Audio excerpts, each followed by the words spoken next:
come on in. I say, come on in to Auntie House. Come on in to Auntie House. I say, come on in. Everybody just come on in. I say, come on. Come on. Hmm? Come on in here. Come on in here. Everybody's welcome in. Bring your laughter. Bring your grin. Everybody just welcome in. I say, come on. Come on. Come on over. Come on over. Come on over to your auntie house. I say, come on over. Come on over. Come on over to your auntie house. Come on over, come on over, come on over to your auntie house. Don't be shy, don't ask why. Everybody just come on in. I say, come on in here, come on in here. Bring your laughter, bring your grin. Everybody just come on in. I say, come on. I say, come on. I say, come on in here, come on now. Everybody just come on in. I say, come on now. Come on, get old Jody down that street. Everyone is welcome, whoever we meet. I say, come on now. Yeah, just come on, bring it in. Come on and bring it in. I say, come on, bring it in. I hear y'all knocking at that door. Auntie gonna let y'all in for sure. So everybody just come on in. I say, come on. Woo, I say, come on in. I say, Jody Mike, bring that book pipe. Come on in this house and let's get right. I say, come on. I say, come on. Woo! Everybody just come on in. Just bring that old louse and bring that grin. Everybody just welcome in. I say, come on. Yeah, I say, come on now. Just come on in. Come on in. Come on in. Everybody's welcome in. I say, come on now. I say, come on. Yeah, happy Thursday. How y'all do? How y'all be? What you done did? What you done done, honey? I ain't do it. I ain't see it. And I don't care what don't happen, what don't be done. But thanks, dear God, we here. Our feet hit dirt this morning. Thank you, Jesus, for allowing us to see this beautiful day, Thursday, the last day of Black History Month. The last day of Black History Month, Jesus on to March, and just thank you, Father, for blessing us and our family and our loved ones and all the YouTube babies, Bush babies, all over the land, all over the world. Just keep on keeping us, Jesus. Keep on covering us in your blood and our families and all our loved ones. Just keep on keeping us, Jesus. In the name of Jesus, we pray. Amen. How y'all doing on this beautiful Thursday? Let me speak to y'all. You know I have to speak to my babies. Okay, hey Janice girl, how you doing? Happy Thursday, sugar. Hey Redbone, how are you? Hey Lisa Love, it's a country girl queen. Or how you doing? Happy Thursday, Lisa Love. Good morning, chat marks. Hope your day is well. Yes, it is. Auntie hit dirt. You know, my feet hit dirt this morning, and I'm so thankful, Jesus, that I made it on this beautiful Thursday. You know, life is short. Life is short. That's why we gotta appreciate. Hey T baby, how you doing this morning, sugar? I see as y'all coming in, you know. But I just want to gravitate to some things yesterday that somebody had came and wrote in my comments about people, you know, about people with addictions and stuff, whatever a person do. You know, we not, number one, we not perfect out here. So y'all want to say, and then what Marcus had to say too when Sean the Thoughts went over there on his chat, you know, Marcus was trying to come up with an excuse about this young lady was on drugs and she was on crack, at the age of 19 years old, which that's sad. That's sad. I ain't gonna say it's not. But still, she's still a person. She's still a human being. Hey, Sawanda, how you doing, love? She's still a human being. You know, people don't realize that you got children. You don't know. We can talk to our kids, preach our kids to stay away from drugs. We can teach, because your kids go out there and choose to do the things that they doing in life. That don't mean that you didn't raise them right. That don't mean that at all. People get grown and they decide, and people could be easy influenced. That's why you have to raise strong children. That's why I tell people, you mess around and say you ain't never cuss your child out. Your child ain't never heard nobody cuss them out before. When they go out there in that big old world, they're going to be lost like hell. Because the first time somebody cuss them out, they going to be confused and they don't know what to do.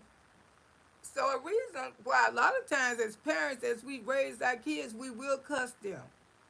Because my daddy used to cuss us, and I thought he was the meanest damn person in the world till I got grown and I understood. This is why daddy cussing me out, because daddy letting me know, hey, Yolanda, good morning, auntie and chat. Let our Thursday bus, yeah, let it roll, baby. Yeah, I say, this old mean man, but he wasn't being mean. As I got older, he was trying to prepare me for that world out there, y'all. This a big old nasty world out there. If you don't raise these children hard and strong, they're gonna let people just flunk them, use them. They're gonna be naive. They're gonna do everything what somebody tell them to do. You don't want to raise no child like that. That's how so many people get taken advantage of.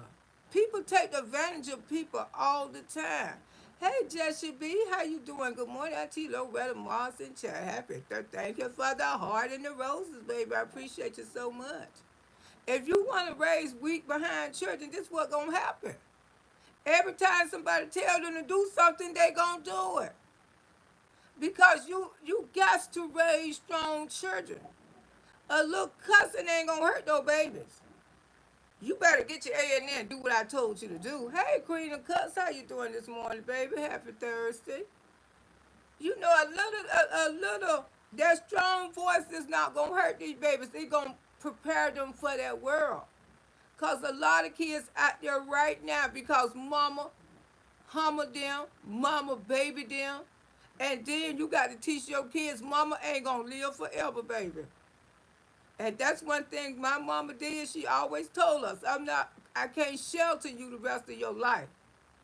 But my daddy, he let us know that they weren't giving out lollipops and bubble gums out there in that world. He prepared us. He talked hard to us. He didn't minimize, he didn't sugarcoat nothing. Papa Brown was hell, and that means he raised strong children. Because he prepared us for that world. Because if he hadn't did that, you probably would think that world is so nice. That's a gentle world out there. No, it's not. No, it's not. And it ain't no hateful world. It's the people that in the world that make it hateful. But stop trying to judge people, because a lot of people was not raised by a strong person. And I tell people all the time, ain't nothing wrong with it. If you want to cuss your child out, know how to cuss them out. I sure cuss mine out, and they'll tell you right now they grown. Because, son, I wasn't going to be raising no punks. I'm not going to be raising nobody who's going to go out there and let people take the advantage of you. Because people ain't going to talk to you like that. People going to be nasty. They going to be rude, and learn how to say no. That's why you got people out there in that world right now. Everything somebody asks them to do, okay. Come on, let's do this, girl. Okay. That's why you see grown women right now still have to follow the damn leader, because they never had no structure in their life. Queen of Cups say, fights, auntie. My daughter got that tough love around here. And she is very outspoken and don't let nobody walk over her. She has been taught by, okay, girl, you better teach them some tough love around that house. Oh, you shouldn't cuss your children. You better cuss them. Because there's some people out there in the world going to do more than cuss them out, baby. They going to use them, abuse them, and do everything. But when they raised by a strong woman who know how to talk them, how to stand their ground, you ain't going to be able to use them, baby. You ain't going to be able to take advantage of them. And you know it's sad when you see people like that. You still see grown-ass women like that. Everything, somebody they want to be with to get along game. They don't care who the hell they dislike or dislike. Whoever they want to be with, they feel comfortable with. I want to be along with, get along gang, so I ain't going over there to see so and so. I don't like her neither. You don't like her. I don't like her neither. With her messed up teeth and all this, something just weak as hell. You know those same people that you think they got your back, they not gonna be around you forever. We all got to depart from each other. That's why we teach our children at home how to go out there in that world and be strong, because we know we not going to be with these kids forever. And we know people will come along and take advantage of you. Everything you ask somebody to do, I don't see people like that. Yeah. And they don't even be want to do it. They just don't know how to say no. Say no. It's okay. It's all right. I don't want her upset with me. I don't want her. Oh no. Okay. God. Bye. Child, I've been wearing blonde hair before Peach been born. Ooh, boy, y'all know y'all can be cute when you want to. Ooh, before she even thought about it, I was wearing me some blonde hair, okay? Yeah, you know, you can't raise weak behind children because that's how men use them. That's how men become their pimps. Weak. You can't do that. And you can't judge people. Because you see a 19-year-old girl smoking crack, that means she not like all the other 19-year-old girls. Is this what you saying? Because the 19-year-old girl smoked crack. Don't try to justify and make excuses while you mess with young women. So if I hadn't came along and said she out there on crack, it's probably some 16, 17-year-old on crack. Queen of Cups said, I always tell my daughter, won't be with her. And she always tell me not to say that. It's reality. Yeah, my mama used to tell me all the time. I just tell my mama don't say it neither. My mama say I'm gonna say it cause it's true, Loretta. Y'all got to learn how to stand up on y'all own. But thanks God I had my mama till I was in my 40s. Thank you, Jesus. I had her till I was in my 40s, because if she would have died when I was younger, I don't know what I would have did. That's right. Don't judge people. And that's why I love my pastor there who I'm with right now. He's a white man. Because he say, when you see people out there doing drugs, you see people out there smoking that cigarette, you see somebody out there drinking that drink, don't look at that person and judge them and try to call them an alcoholic. Hey, Lily, how you doing this morning? Sugar, happy Thursday. Don't look at those people and try to call them an alcoholic. Don't look at a 19-year-old girl because somebody turn her to smoke crack that she's a bad person. She's not a bad person. And she's 18 and I still stay in her ear. You got to. I'm going to stay in mine here till I'm gone. Till I'm no longer here on this earth. Because one thing I can say, I raised strong-ass children. And I did. And that show didn't raise them by sugarcoating them, telling them, oh, no, baby. Oh, no, sugar. No, don't do that. Don't upset yourself. Just go in there and lay down, okay? And just think about it, and then you can come back. I go, I don't raise nothing like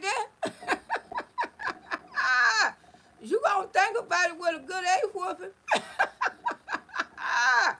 No, baby. And that's what's wrong with a lot of them out there in the world. They never had nobody strong behind their back, and now people out there in the world is taking advantage of them. I am 20 years old and I have so much respect for my mother. You supposed to be, baby. Adams, you supposed to. Mama is mama, baby. I would have died for my mama. That's why I don't get mad when I see people out here taking up for their mamas and stuff because people don't understand. When it comes to your mother, you don't give a D. All bets is off, and you can't tell nobody how to feel about their mama. You cannot tell one living soul how to feel about their mama. Mm-mm. You can't. Queen of Cups say, LOL. Should not my daughter call me mean? Okay, yeah, I don't be mean or hateful mama and every damn thing. Same thing I felt about my daddy. But as I growed up and became into this strong woman that I am today, I thanks my daddy for being hard on me. I thanks for my daddy for cussing me out, making me the strong woman. Because I'm telling you, I would not be able to handle these women on these YouTube things, these people, if I had not been raised by strong parents. Mama ain't going to tell you nothing wrong. Exactly right, country girl. Mama ain't going to never lead you wrong. And like I say, I would have died for my mama. And that's no lie. Ain't nobody going to F with Annie Mae. El will say, good morning, gorgeous Loretta Brown. God bless you and your family. You absolutely thank you, Elva, and God bless you and your family also. I would have died for Annie Mae. That's why I don't get mad at nobody who out here want to take up for your mama, whatever, wherever you at in the streets. Mama always come first. And everybody know. Everybody know how everybody feel about their mama. So you can't tell people not to. People feel like that by some of their aunties. Because a lot of us aunties, we are mothers too. You know what I'm saying? My kids are very close to my baby sister. That's their second mama. And they would never let nobody disrespect her and hurt her. Queen of Cups said, period, auntie. I don't take no ish. I'm grateful for that tough love. Yes, I am. I am so grateful that I had a father, R.C. Brown, Papa Brown. Papa Brown used to cuss us out about everything. Every little thing, because he used to say, then when we got older and grown, we asked him why you did that to us. But he was crazy about the grandbabies. He ain't never cussed the grandbabies now. Reba, how you doing, Glamour 2 Somerville? How you doing, Sugar? Good morning, Auntie Loretta and cousin. How you doing, love? Yeah, he ain't never cussed the grandbaby. He said because I was preparing y'all for that world out there, Loretta. Ain't nothing nice out there. And that's what they ain't have no computers and all that mess now. But he was telling us right. He just wanted us to be strong children because I ran across a lot of weak people out there in that world. I ran across women would literally do anything somebody asked them to do. I ran across women would cater to a strong woman like me because they got tired of people taking advantage of them. And they say, oh, you don't play. You don't play because you know how to talk to these people. I always hated bullies. I told y'all that. I can't stand bullies. And that's why I was so popular in high school. Adam says, sometimes you good as well for my mother. Sometimes I will stay mother. I will stay loved by mother. Good morning, auntie. Good morning, sugar. Janet, oh, y'all speaking. Hey, Tara, how you doing? Listen in the background, but okay, baby, make that dough for sure. The new generation definitely is a tough little more, honey. These kids, hell no, LOL, no. That's Queen of Cups. A lot of them ain't been raised by tough love. That's why a lot of them try their parents. You know what I'm saying? Cause they talk about no, you got to talk to these children. You can't be around here cussing these children now. Yeah, I tell you what, you better put some fear in them because you're going to live in my life. You're going to be fear of me because that's when they harm your ass, when you want to sit up there and let them talk to you any kind of way and telling them, baby, count to 5. Just count to 5. Come on. Just get over there and you just count to 5. Breathe, sugar. Come on, breathe. And then you come back and tell mommy what's wrong with you. Hell no. I'm going to tell you what's wrong with me. I'm finna get this ass, okay? You ain't finna have no time out in my house. The only time out you gonna get for me is get your ass up out my house. If you can't do what I want you to do, baby. I'm not raising you for you can turn around and do something to me while I'm sleeping. Hey, Clara, how you doing, baby? I'm not doing that, sugar. And that's why so many of us lose our life because we ride on thinking, well, come on, Billy Boy, come on, breathe, sugar. You got to breathe. No, darling, don't talk to him like that. Let him get some air. Come on with mommy. Let's go get some air. You gonna get some air, right? You gonna get your ass towed up. I'm not dealing with you, sugar. I don't raise children like that, okay? I don't have no standing on D corner. Standing in the corner for what? What you gonna look at? Just standing in that damn corner. Let's get this over with right now, honey. We ain't doing that. We ain't standing in no corner. Not in my house. My grandma had plenty of switches. It was like she planted those switches for it can be so many. You doggone right. And they used to put them on us too, honey. They used to have a peach tree. The peach tree, they used to love those switches, honey. Man, those old people, they loved it. They had special switches that they would tear behinds up with. Hey, Felicia, how you doing this morning? Sure, we ain't getting no time out and standing no damn no corner. What you talking about? What is that? Let's count the 10. Let's count the 10. And then the children raise up, they don't have no fear. Just like my daddy say, if y'all even think about taking me out, my dad ain't play. Ooh, I know children grow up to be crazy sometimes. If y'all even think about taking me out, you better think about it twice. Cause if I make it through, and that Bible speaks to that. Ooh, we have to, Clara say, we have to train them while they are young. And the things they do, they are wrong, they are not cute. Yeah, exactly. And you please raise it. We sure was raised with respect. We sure was raised with respect. We better not go down there, Miss Janie may say, Loretta don't came down here and said disrespect her. That was an A whooping. I tell you how, Eric, if you ever got in the whooping with a palmetto lamp, but I got one with a stench card one time. I ain't gonna tell you no lie. Oh, child, please. Back there in the day, the old people say, what you said, gal? You know how you want to talk back to them and I be saying, well, what did you say, gal? What you said, gal? Don't let me go tell your mama. And those old people will beat you right in front of those old people because they was big on respect.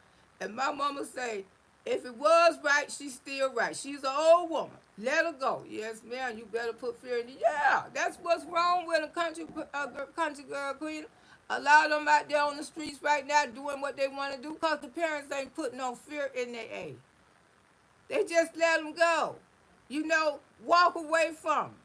You don't walk away from your child. I don't care what he dealing with, what they going through. You do not walk away from your kids. That was say yes. We are great grandmothers did not play. No, they didn't play, honey. They didn't play with us. When they told you something, that's what you done. But they definitely was big on about being disobedient. Now they stir that in us. That's why a lot of us is like that to the day. And they came to the schoolhouse and they showed it to you in the Bible and they preached it to you. See, they don't do that no more. God bless you. Yeah, they don't do that no more. They just, let these children go into school, let these kids run wild. When they took prayer out of school, kids, this school went there haywire. Now, you see murders, teachers getting killed, kids getting taken out because they took the prayer out.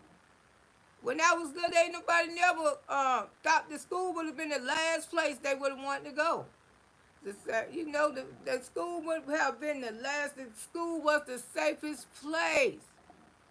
Now, every time you look around, something don't happen to a schoolhouse. My mother, Queen say, my mama didn't play. She slapped the hell out. Yeah, child, they didn't play. They sure didn't play. Clara say that's the truth. Those kids are not being raised. Exactly. They're not being raised, and that's why ain't no fear in them. That's why when mama tell them no, They know it don't mean no because they know what she gonna tell them. To breathe, catch you some air. They gonna catch some air. Then when they don't have fear in you, your kids supposed to have some type of let you know that's your house.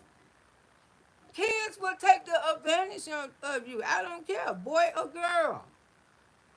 Just like the two little twins, beautiful little girls, but they took their mama up out of here. But they didn't take grandma because grandma wasn't playing with them. But mama, you never know. But that's why you start with them when they little, baby. You let them know this is my house and I'm gonna run this. This is not your house. This is my house. Because the devil get in kids real bad these days. Real bad. And they take the parents and a boyfriend. They so easy to be influenced by a boyfriend. My sibling and I knew, we would say, my sibling and I knew how my Mother's Day was by the way her feet hit the floor. We was raised and had a childhood. Exactly. We was too. And I was raised by both of my parents.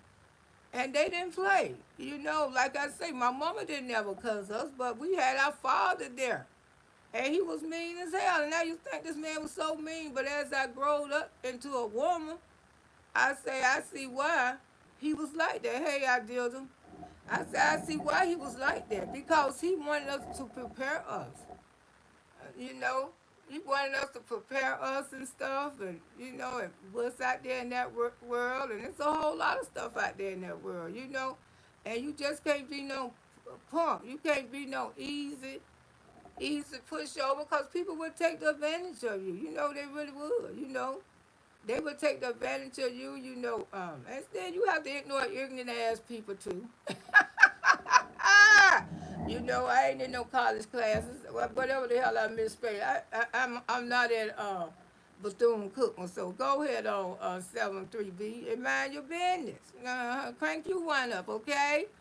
Yeah, and it's just a lot. I'm just glad I'm a strong black woman that I am, and I know I raised strong black children. I ain't raised no damn pushovers. And you can't raise pushovers. So it goes back to the little young girl, cause she's 19 years old. You gonna think of every negative thing to say about this baby. If this baby had all these issues, why the hell you slept with her though? Huh? Crack wasn't a problem for you to stick that in there. You see how people do people? So one to say, my daddy was so strict. He had a look and a finger point at that meant get to your ish together before I get it together for you. I know that's right. R.C. Brown ain't play neither. And that voice, my daddy, he was the king of his castle. I'm telling you, he was. And my mama had to obey. She used to say, you got to ask your dad. I think my mom joined the back of the, okay, going back there and get right. Yeah, my mama was the queen and he was the king and he ruled his castle. My daddy did not play, honey. But a lot of things that he did do that I didn't agree with. But like I'm saying, stirring us, preparing us for that world out there with that strong talking to his kids. He didn't talk to us like we were babies. Our parents only want the best for us. Yes, they do. And some parents, to be truthful and honest, a lot of people who are parents these days just don't know how to raise children. They really don't. They don't know how to raise children. And it ain't their fault because they probably never had nobody around to teach them things. But see, my mama had been out there since she was a young girl. And she knew how that world was. And she had already had 2 kids and had been married 2 times before she married my daddy. And my daddy was her 3rd marriage. So my mama had been out there and experienced things. And she was more settled down. She wanted a husband. But, he ruled our asses. It was 9 of us. It was 9 of us. I was brought up with 9 brothers and sisters. All us were raised up together. And it wasn't no problem. Mine's too, and he's still at 84 years old. Okay, thanks God you still got him, baby. Thanks God you. Don't make excuses why you did that or why you had that affair with anybody. You just regards from Jimmy. Okay, Kind regards from Germany. Hey, Germany, how you doing, sugar? You know, I hate when people try to put excuses on the things that you don't did taking advantage of people. You want to take advantage of people because you want to. It don't matter if they smoke a little crack. So they don't went out there and got somebody don't turn them to crack. So she's a bad person. And she was that bad, why you ain't put the baby in a treatment center? Why you gonna let her stay there in your house? I mean, she is on drugs, right? So let's get the child some help. You know, let's get her some help. And the first time, you know, she just started to smoke the stuff, so let's get her some help. You know, let's get the baby some help. That don't mean you gonna help yourself. That's exactly what he did. He helped his damn self. He wasn't trying to get that baby no help. He helped his goddamn self, and he knew what he was doing. He's a grown-ass man. And try to make up, you know, he's such a smooth-ass talker. He got the gift of gab. He is a smooth-ass talker. Everything that he do, he got an excuse for why he do it. Everything, because he don't make no mistakes. You make mistakes when you slept with 4 women. You slept with 4 different women. But like you a ladies' man, those not lawyers, those not doctors out there, they homeless people. Don't make that no excuse. Don't try to look down on them and say they out there on drugs and stuff. You never know. You can't question what people own. You just pray to God that when your daughters get ready to get out there in that big world, nobody introduce them to drugs because it happens every day. Our kids be introduced to drugs. That's why we have to tell them to say no to drugs. Say no to drugs and say no to old ass men.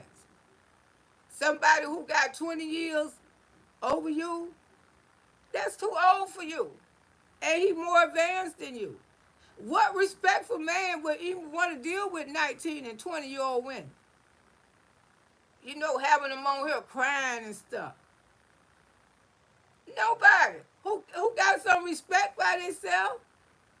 But now when your girls get big and they get out there, and somebody come and say, you know, one of your babies out there on crack, you're going to have a flashback.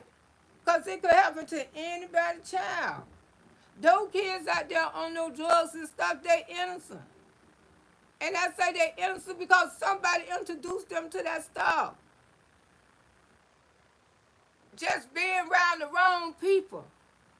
Following the wrong people. That's why. That's why you see a lot of them out there homeless and chasing. And it's more than crack out there now. It's all kind of mess out there. You know, it's people out there come from good homes, good parenting, nice neighborhoods. But they didn't know how to take care of themselves, so they end up, people can easily be influenced. That's why you teach your children how to be hard. When you say no, when people try to offer you stuff, you say no. If this party ain't for you, you ain't got to tell nobody you leaving. Just haul ass. Just haul ass. Don't be trying to get along with the get along game. Just leave. But when you find people out there homeless and stuff, and they got to spend the night with this one, and they got to spend the night with that one, no, I can't stand disrespect for children or adults. Me neither. I can't stand neither one of them, so I try not to be out of the way. No, sir, King. Yeah, you know, you telling the truth. I'm teaching my daughter that now, yes. I mean, a 19-year-old, most of the average person, when they start drugs, they be around 18 or 19. A lot of them because they got put out the house, they ain't got nowhere to go. And a lot of them be under stress, and they want something to ease their stress. Because we know once they get stressed out, you know, they start with the marijuana. The marijuana is a different high. Marijuana is not addiction or nothing like that. But then you got friends talking about sometimes they may get them a joint, may be laced with something. Ain't that's how DMX say how that dude started him, an older man smoking crack. He put it in the weed, and DMX, rest his soul. He hated that man. He hated that man till he died because he got addicted his first time in life and never could shake it. So did I look down on DMX? No, I did not look down on DMX. He was a person he was truthful and honest about his addiction, which a lot of them is not. And a lot of them overcome it and everybody don't. But we can't judge these people because what they doing out there, what they don't did is 19. And it's sad, but you got some around there 16 and 17 years old doing that too. It's a lot of mental illness go on out there in that world. And a lot of cause of people cause they influence. They very influenced. They real easy influence people. Just like that white couple. That white couple is not in their right mind. I bet you they have to have a guardian for everything. No, they not homeless. Because thanks God to his grandma. Grandma thought about her baby. But I bet you somebody have to go over there and make sure those bills get paid. I bet you his daddy have to go and make sure that house is okay. Those people not in their right mind. You could tell something wrong with them, but they still trying to make the best of what they got. And people come along and they take the advantage of people like that. Because they easygoing people. They just people pleasers. And you got a lot of people pleasers right here today. People pleasers. You think when they be in their 50s and 60s and stuff, they won't be people pleasers no more. But yes, it is. It's still a lot of women. It's a lot, not only women, men's too. It's a lot of people, just people pleasers. They just want to be with who they think that, they just want to be with what they want to be. They feel like they say.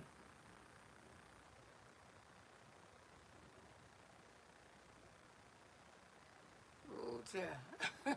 Some of y'all need help. Professional help. Professional help. You can't look down on people because what they do. If they don't do drugs, just try to get them some help. And a person ain't gonna get off of drugs till they get ready. I mean, you can put them in all kind of treatment programs. You can run yourself for the next 20 or 30 years. But the truth I fight is they not gonna stop until they get ready. And some people never stop. They never stop. They never beat the addiction. They never do. They never beat the addiction, and they just go on and go on and go on and go on. And they be in and out of treatment center, in and out of treatment center. And I know Atlanta, Georgia is a big state. And I know they got all kind of programs there for people because there's a lot of people there. It's a lot of people there, and it's dominant. It's black. That's a dominant black state, Atlanta, Georgia. When I was young, I'd have a lot of family there and stuff. But like I say, people's out there. A lot of people out there because they confused. The parents don't died off. The parents was they bite. They never knew how to take care of themselves because mama always sheltered them. She would say want blacks and white people to buy Concord. Yeah, their mama always sheltered them. Lily said exactly. A lot of grown ass people are turning these kids out, and it's not using drugs. They are putting them out there. Yeah, but man, it's another consecrated. I can't think of his name, Cutway or something like that. He interviewed a lot of street walkers, prostitutes. Some of these little girls be 17, 18 years old. Beautiful women. Out there selling their body. Selling their body. And some of them on drugs and some are not. Some of them is out there for the money. Especially as a place in California. Yeah, I know California is one of the biggest area where they sell their body. And these are some beautiful little young girls. Do I look down on them? No, I don't look down on them. But grown ass men, they out there taking advantage of them. And some of them be telling how they had to fight for their life and how they done been kidnapped, tied up for 2 and 3 days. And when you living a life like that, you don't expect, if you don't get no help and get yourself together, you're not gonna be here when you get 30. Because that's the true fact. When people live fast life like that, when you go out there um, selling yourself and all this, and a lot of them talking about they don't even use condom. And they charge more for the people if they don't use the condom. Hey, Kimberly, how you doing? Those are somebody's daughters. That's somebody's child. I feel more sorry for the women that who suffer with mental illness than I do the men, because it be some beautiful young women out there, and people just take advantage of them. I don't care who you is. It's like it's just like it's so many of them out there on the streets, so many gorgeous young black young women, all races. It's just like a playground. It can be a playground to somebody who got a sexual addiction. It's just like a playground for a perfect man. They may have to pay for it, but these little young girls, they be making money, but it's sad all the same time. You pray they change their ways. Because one thing about a woman can always fix herself up when she get tired of the streets and stuff. She can go to another state and live her life differently and get married and everything. And nobody never knew about what she was out there doing when she was young. That happened a lot. People change their life. And then, sometimes if somebody find out about it, they dox or whatever. Sometimes it'll break up the relationship. But one thing about, young girls out there doing this, some of them doing that because they trying to get up on their feet. And some of them doing it because they making men, I guess they trying to survive. But like I say, people don't have to sell drugs no more. People don't have to prostitute no more because they got the internet. They got something that we ain't never had in our life.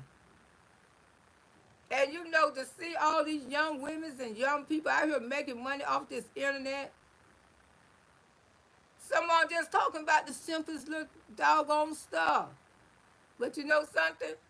People gravitate to them because I don't care what kind of content creator you are, what you look like, what you sound like. Thank you. Somebody always gonna like you. And it don't matter if other people don't like you. Because the other people might not feel your content. Thank you, Kimberly. But it's always somebody out here gonna like you. You just keep on working. Just keep on working, keep on doing your damn thing. Don't worry about what people gotta say. Keep on being you, and I guarantee you, you will grow. You will grow. Because everybody like different stuff. Everything is not for everybody. But like I say, these young girls, you know how pretty they are. They ain't got to do nothing but get on here and model. I mean, you got transgender women that's making money on here. Because they so attractive. They so sexy looking. They don't make themselves look like a woman. And you meant to tell me a regular woman can't get on here and make money the same way? It's real easy. Y'all got it. Y'all don't have to be out there doing the things that y'all do. Y'all choose to do the things like that because y'all figure it's fast money. But fast money, let me tell you about fast money. Fast money don't last long. Because when I was out there hustling, selling drugs, honey, I made a lot of money. But I was a fool with my money. I was a young girl. Just spending money reckless. Just going to the restaurants. Eating here, eating there, because I had the money to do it. I looked up, I don't put on 100 damn pounds. Can't stay my ass at the restaurant. Just a fool in her money. Didn't know what to do with it. Buying this, buying that, just reckless. Instead of taking this money and trying to invest it in something, I was just running crazy because I ain't never had that kind of money. And I was spending it like crazy. And that money didn't last long. I ain't got none of it to this damn day. Everything I bought with it ain't got nothing to show for it with this damn day. So all money is not good money. You know, the people who use their hairs, like a couple of people I know in Harrisburg County, they business and stuff still up. Because he got into the game and he got his ass out of the game. He got out of it. He became a millionaire and he got out of it. And his business is still going strong. I'm not going to call his name, though. Because if I call his name, everybody will know who the hell I'm talking about. But his business is still going strong. As Auntie talking today, but he was in that game, but he got his ass out. He saved his money. And he used to try to tell me to do the same thing. You got to start investing your money into something. You got to start doing something because, you know, one day this ain't going to last forever. You know, I didn't listen. But if I had listened to him, I probably would be just as good as him.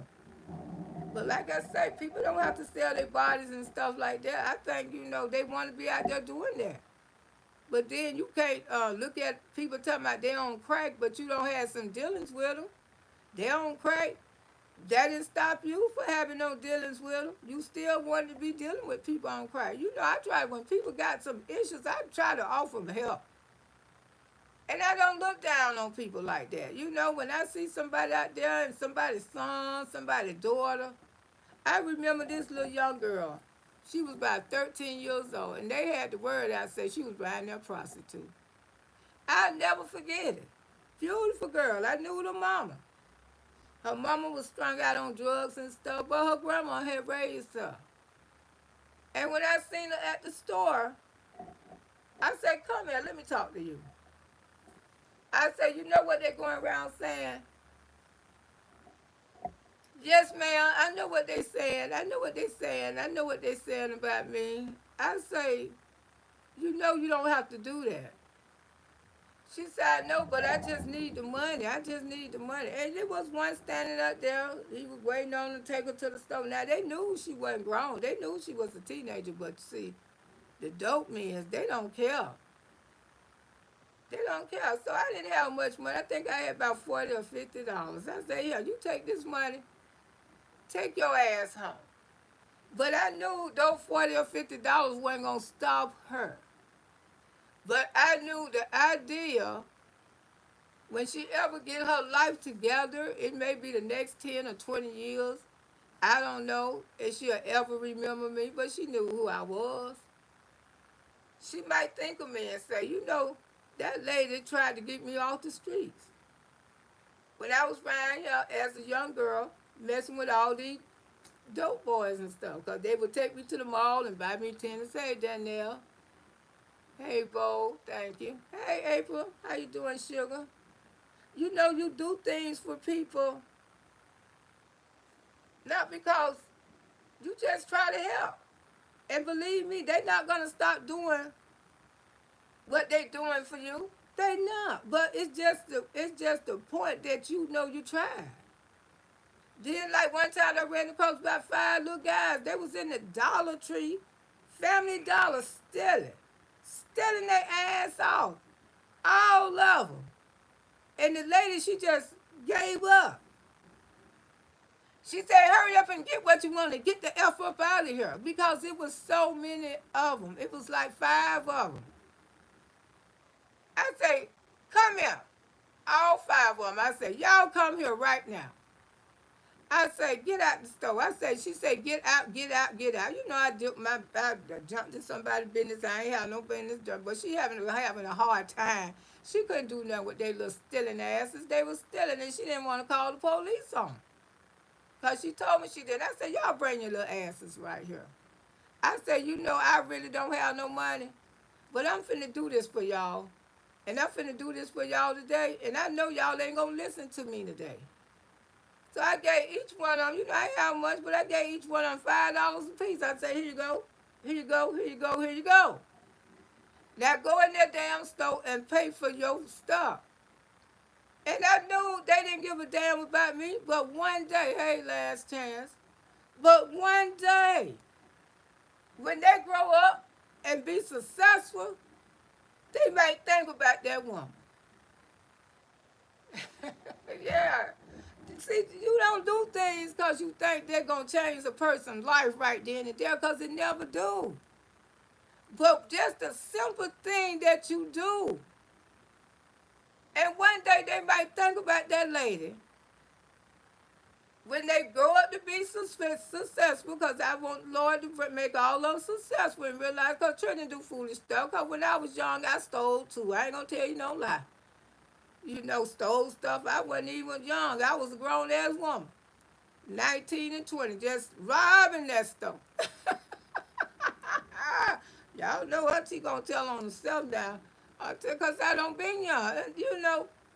And I say, I know they ain't paid my ass no attention, but one day, like I say, when they grow up to be mature men and stuff and they have kids on their own, they might think about that lady that they met at that store and gave them $5. See, that's how you do stuff like that. Kierman say, you was their angel. Thank you. I know that made you feel good. God used you to show that I care. It ain't gonna hit them till they get later on down the road in life. Hey, Suke, how you doing? Good morning, Auntie and Chat. Happy Thursday, everyone. Thank you, Sugar. I appreciate last chance. Say you have a good heart. Thank you. Tell her, say you're yeah. I woke up and said, good girl, good. I ain't getting. Yeah, you do things for kids. Kids don't remember stuff like that until they get older. And when they get older one day, they might think about it. And when they walk in the store and they see some kids in there stealing, they will remember what that lady did for them. Here you go. Now get your ass out. Because, see, you do stuff that you think you ain't did nothing. Because sometimes things don't affect you till you get older. I remember older people don't kept me out of trouble, telling me to take my ass home. Go ahead on home, Loretta. You know you don't need to be around here. And I listen. And sometimes you don't think about that stuff too. I didn't think about a lot of this stuff, how older people don't kept me out of trouble and stuff and kept me on the wrong path till I don't have my children.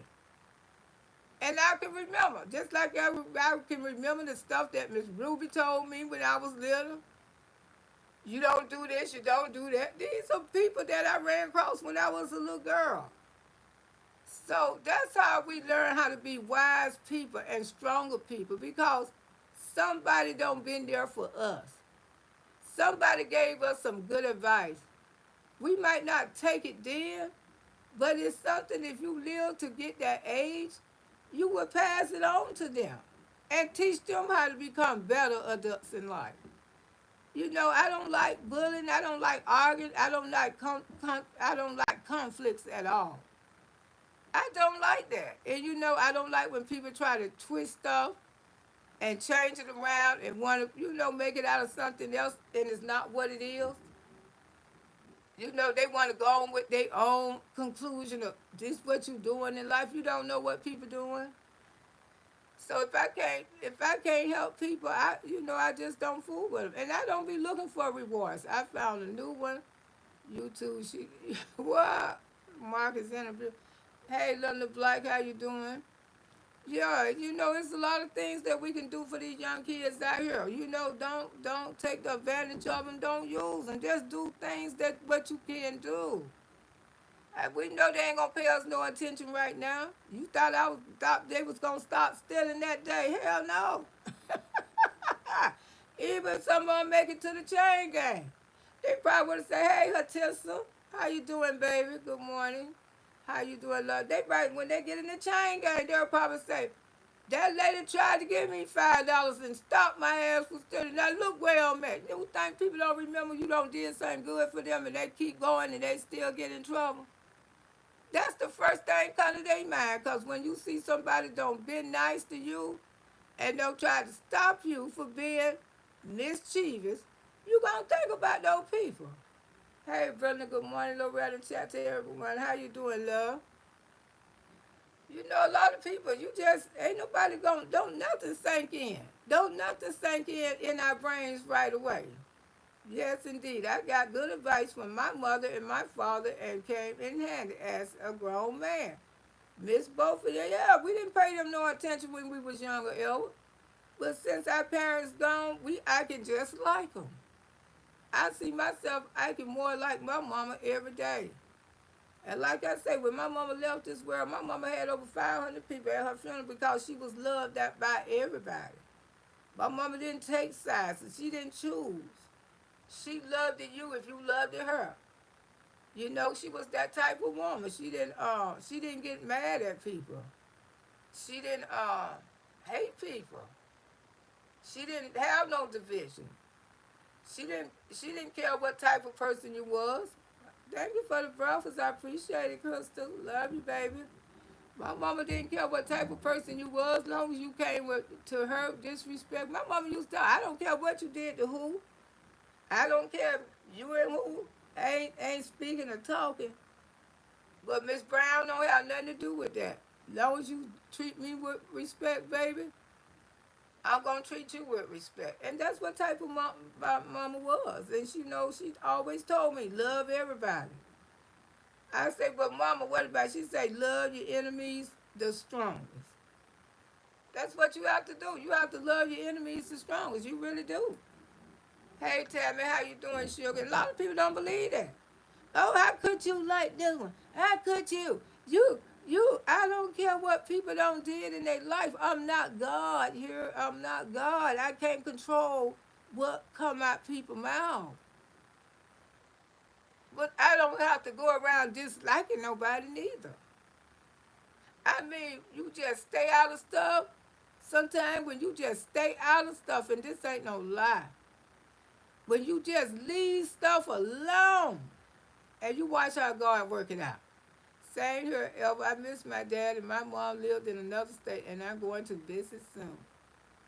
Elva say, I was bad outside, but at home in school, I was a good boy because I didn't want a whooping for neither one of them. No, my parents didn't play. Kimberly say, Mama is stable in a community of teachers for over 20 years and spiritually. Mother in the church for over 40 years. And I find myself acting like my mom all the time. And I guess it's a good thing. You know, we do because we going back to those ways, you know.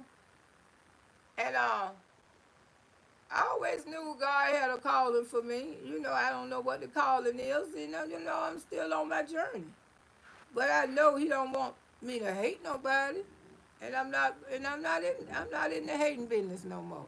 I never hated nobody that I had whatever I went through with these people on this internet. I never hated none of them.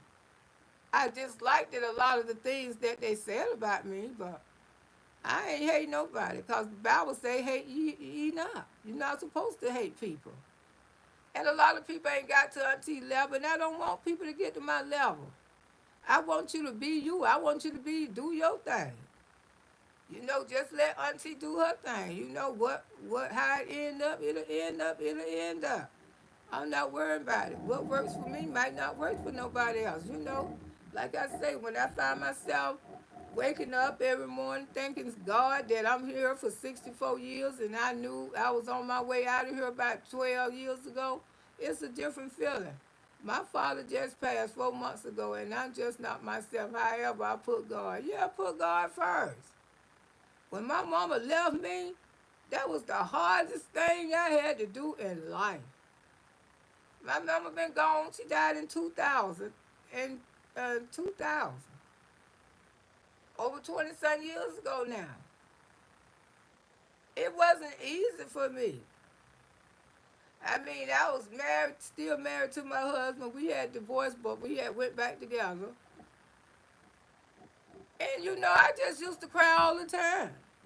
I cried for years after my mama left. It was, you know, because a part of, you know, when mama gone, hey, Bardash, if you close to your mama and you love your mama, your world is completely different. And I tell people that all the time. You still got your mother. Wake up and thank Jesus. Just wake up and say, thank you, Jesus, I still got her. You know what I'm saying? Hey, Bardash, there go my Bardash, loving the blonde. Thank you. Hey, HP, how you doing, sugar? Last chance is sorry for you. Yeah, my mama, man. I used to call my mama every day. every day when she was living. But my mama, when she got ready to leave this world, hey, to Cedar, and I want to be just like her. My mama was ready to go. She was ready to go. When my mama left her, I promise y'all, when she laid up in that casket, my mama had a smile on her face. She sure did. She had a smile. My mama was ready to go. We was trying, she had got to the place, say, don't reciprocate. Don't put no machines on her. Well, we sorry for your loss, dear. Don't put nothing. She said, do not bring me back. I mean it, Loretta. I said, Mama, if they could bring you back, she said, I don't want to be brought back. I'm ready to go. She said, this world don't owe me nothing. Plus, my daddy had passed, and they was together like 50-something years. When you be with a man longer than you be with your children most of the time. And he died in 95, and she died in 2000. I lost my mom January 2021, and I still cry to this day. And St. Crystal, I'm not going to tell you that it going to get better. Because it ain't never got better for Auntie. And mine's been gone ever since 2000. So what is that grand rising to anyone haven't spoken to this morning? People saying, oh, you going to be all right. It going to get better. And I used to see my mama cry over her mama. And I used to say, Mama, why you crying? And because my mama was pregnant with me when her mama died. And I used to see my mama just sit on the porch and cry. I said, Mama, why you crying? She used to cry over her mama. She said, because I loved my mama, Loretta, you don't understand. And at that time, I didn't understand. But since my mama left, I understand very much. When my mama died in 2000, it's a piece of me left. A piece of me left with her, because when you close with your parents like that, just like I tell people, I would have died for my mama. And I ain't going to tell you no lie. Hey, just Shiva, it hasn't got better for me either. I don't know why they tell us that. Just keep real. Yeah, hey, Jessica P., how you doing? I would say, my mother passed when I was 11 years old. And my daddy passed March. And I still can't get over neither one of them because we love them dearly, the both of them. That's right. Hey, Tasha Calhoun, good morning. How you doing? Thank you, sugar. Yeah, they say, oh, it get better, it get better. No, it ain't never got better for Auntie, and I'm just going to come out here and I'm going to tell you the truth, honey. I ain't going to even fake the funk. I mean, when my mama left me, baby, she took a little me with her. She did.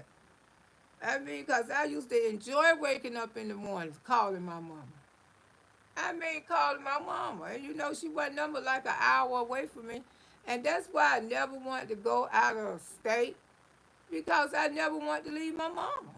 I didn't want to leave her. I didn't want to never be far from my mama. So they said I was a daddy child, but I think it was more of a mother, because my mama was my best friend. I could go talk to her about anything. Mama just got that. She make it get all right. Y'all know she do. You be going through hell. But when mama come along and tell you something, oh, don't you feel so much better? That's the best psychiatrist it is. When you got a good mama, man, can't nail psychiatrist, nobody in their office or chair can, when mama tell you something, and when mama give you that mama talk and tell you don't worry about it, why can't you feel so much better? And still, psychiatrists can't make you feel like that, baby. It's only mama can make you feel like it's going to be okay. And when mama tell you that it's going to be okay, believe me, it always be okay. That's what real mothers do. Real mothers do. Real mothers tell their babies all the time. And I find myself, and I tell my children the same thing. When they're going through something, I let them know. And they be hard, they always say, Mama, no, Mama, no, Mama, no. Everybody in my family, they depend on me. They say, well, Auntie Loretta tell you, son, y'all better believe it. Because just ask Auntie Loretta, she'll tell you. Both of my parents cried over their parents' death and us to tell us how it had to see. My daddy cried and I knew it was painful. Yeah, honey. Got that right, Miss Loretta. Hey, I'm telling you, HP say sorry for your loss to all who lost a parent. Thanks God, are both still here. You know, HP, please treat them like the king and queen they are, baby. I tell people, y'all just don't know how blessed y'all is to still have your mama. You still got mama, baby. You good. You still got daddy. You good. And to have both of them, you even super good.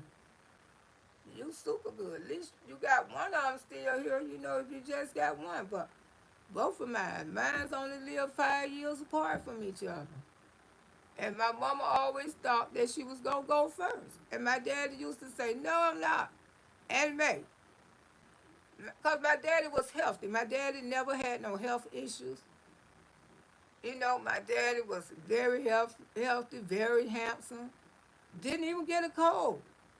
Never was a sick man in his life. Never.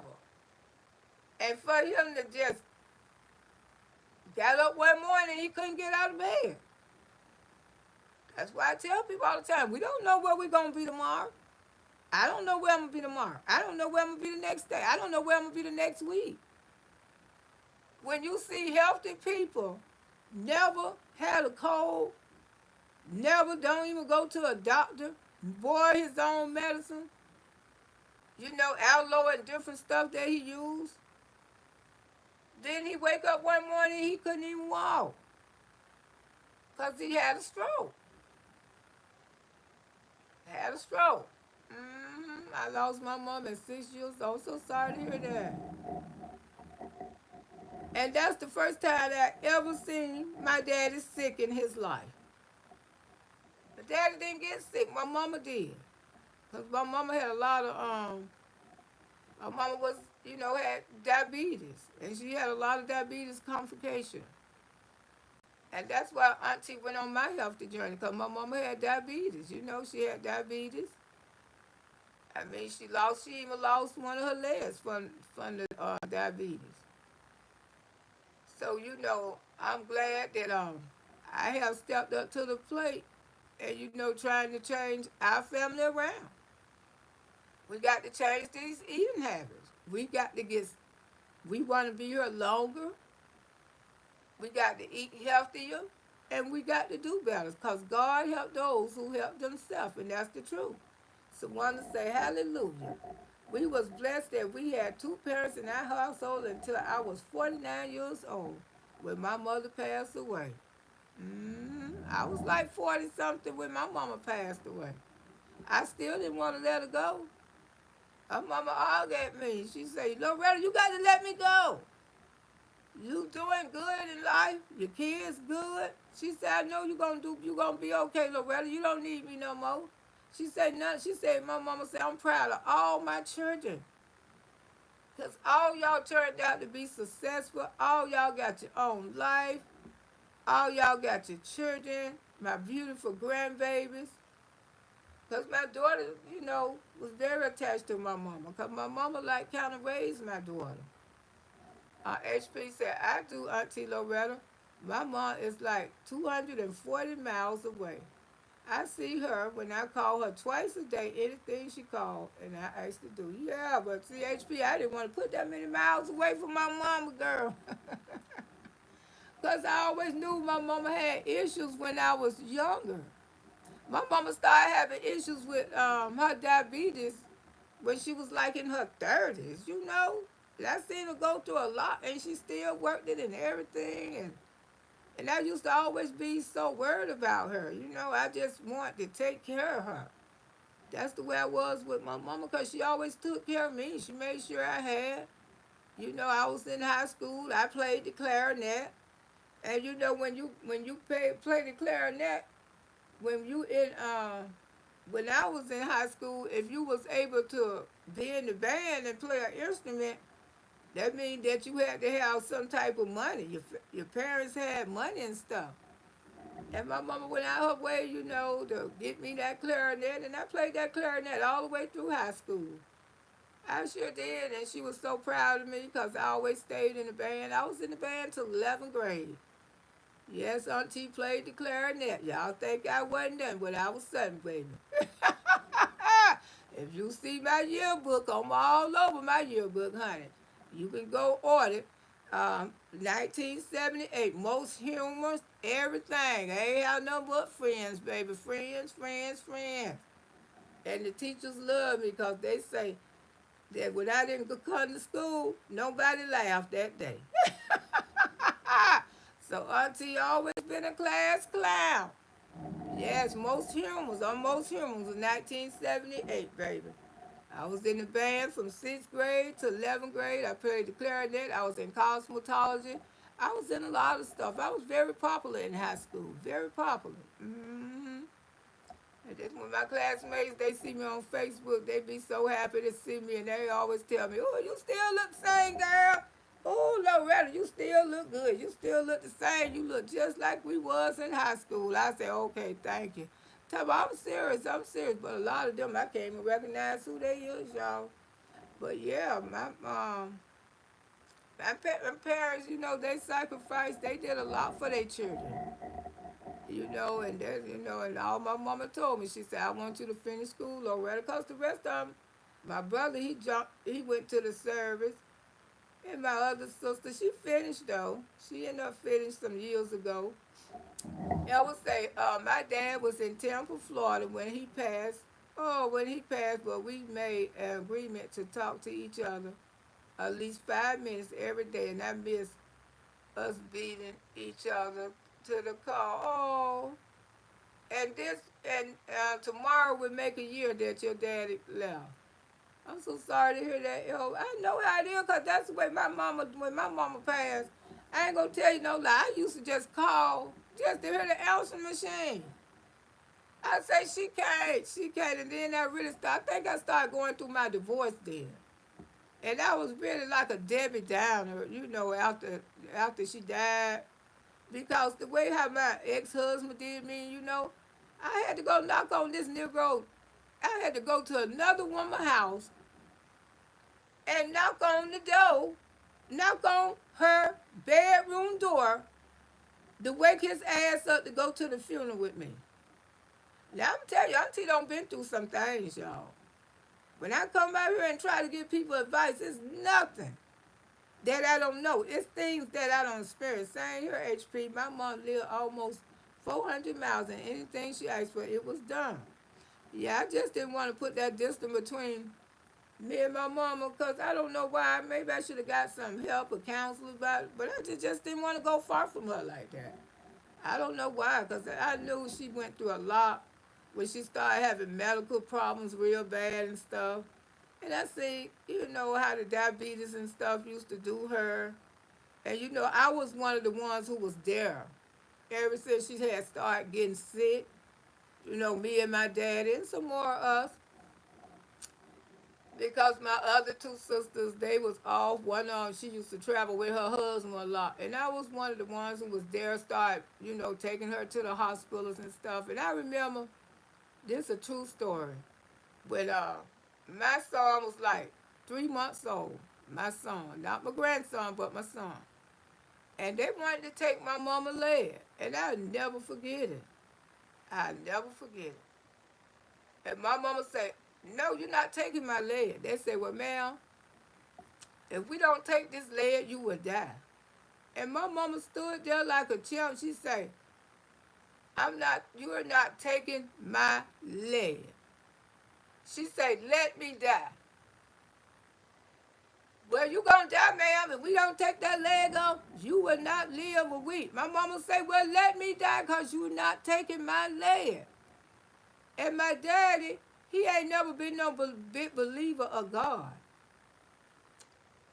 And someone to say her name, the two parents' household, my first child was murdered. Then he was, oh my God, I'm so sorry to hear that. So sorry. And I'm going to tell you about the power of God, y'all. That's why I know there's a God. I know there's a God because I done seen this miracle so many times. And my mama said, no, you're not taking my leg. And they say, well, your mama gonna die. My mama said, let me die. I ain't scared of dying. She said, good Lord, ready for me, I'm going. And my daddy was telling my mama, and may let these people take your legs because you're going to die. My mama said, get up out my face. I got my faith in Jesus, and nobody taking my leg. And my mama kept that leg 20-some years. Just think, if she would have let them take her legs 20 years ago, she would have been legless all that time. She didn't die. She lived it over 20-some years with that leg. When they finally took her leg, it was like close to 30 years. But they told her that she had to take that, they was going to take that leg then. My mama went back to work and everything. Worked with that leg and everything. Didn't die. Lived like almost 30-some years with that leg. So that just show you, when you believe in the power of God, do you know how many people on dialysis and should have not been on dialysis? And they tell you that. Do the research. The doctors say a lot of people is on dialysis right now that shouldn't be on dialysis. Because a lot of these people just believe what people told them and went ahead and only got on.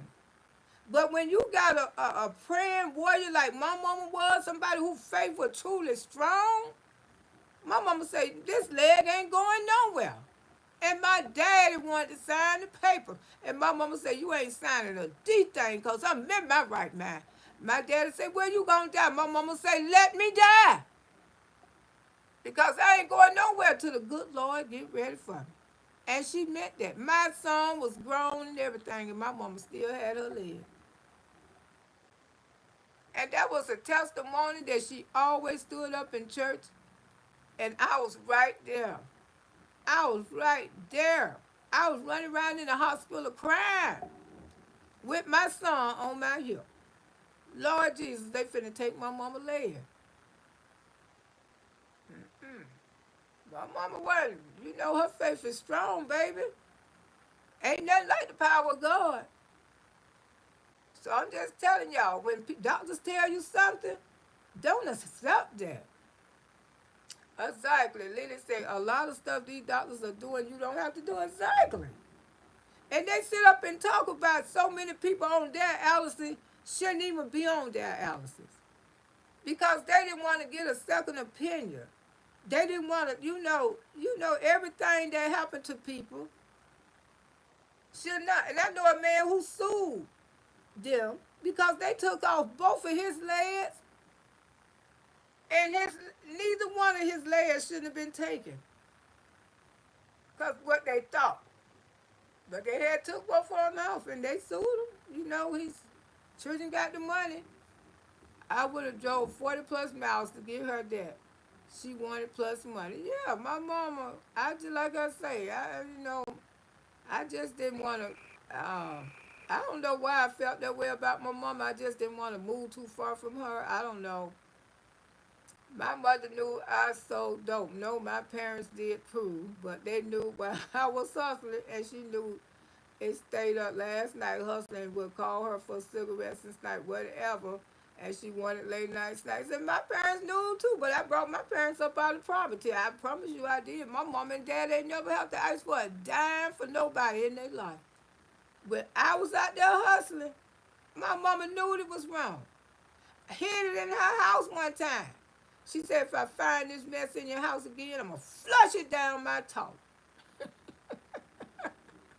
She said, well, let me see what this mess looking like. Let me see what it looking like while these people out here going crazy, walking around here. But you know, they was on it, but they ain't never messed with my parents. They ain't never messed with the whole country had done turned into junkies. And my mama said, let me see what's, you don't change the world. Let me see what this mess look like. And my mama say, those rocks. Rocks off the ground. I say, Mama. No, they not. My mama said, oh my God, Jesus. Lord God is coming soon.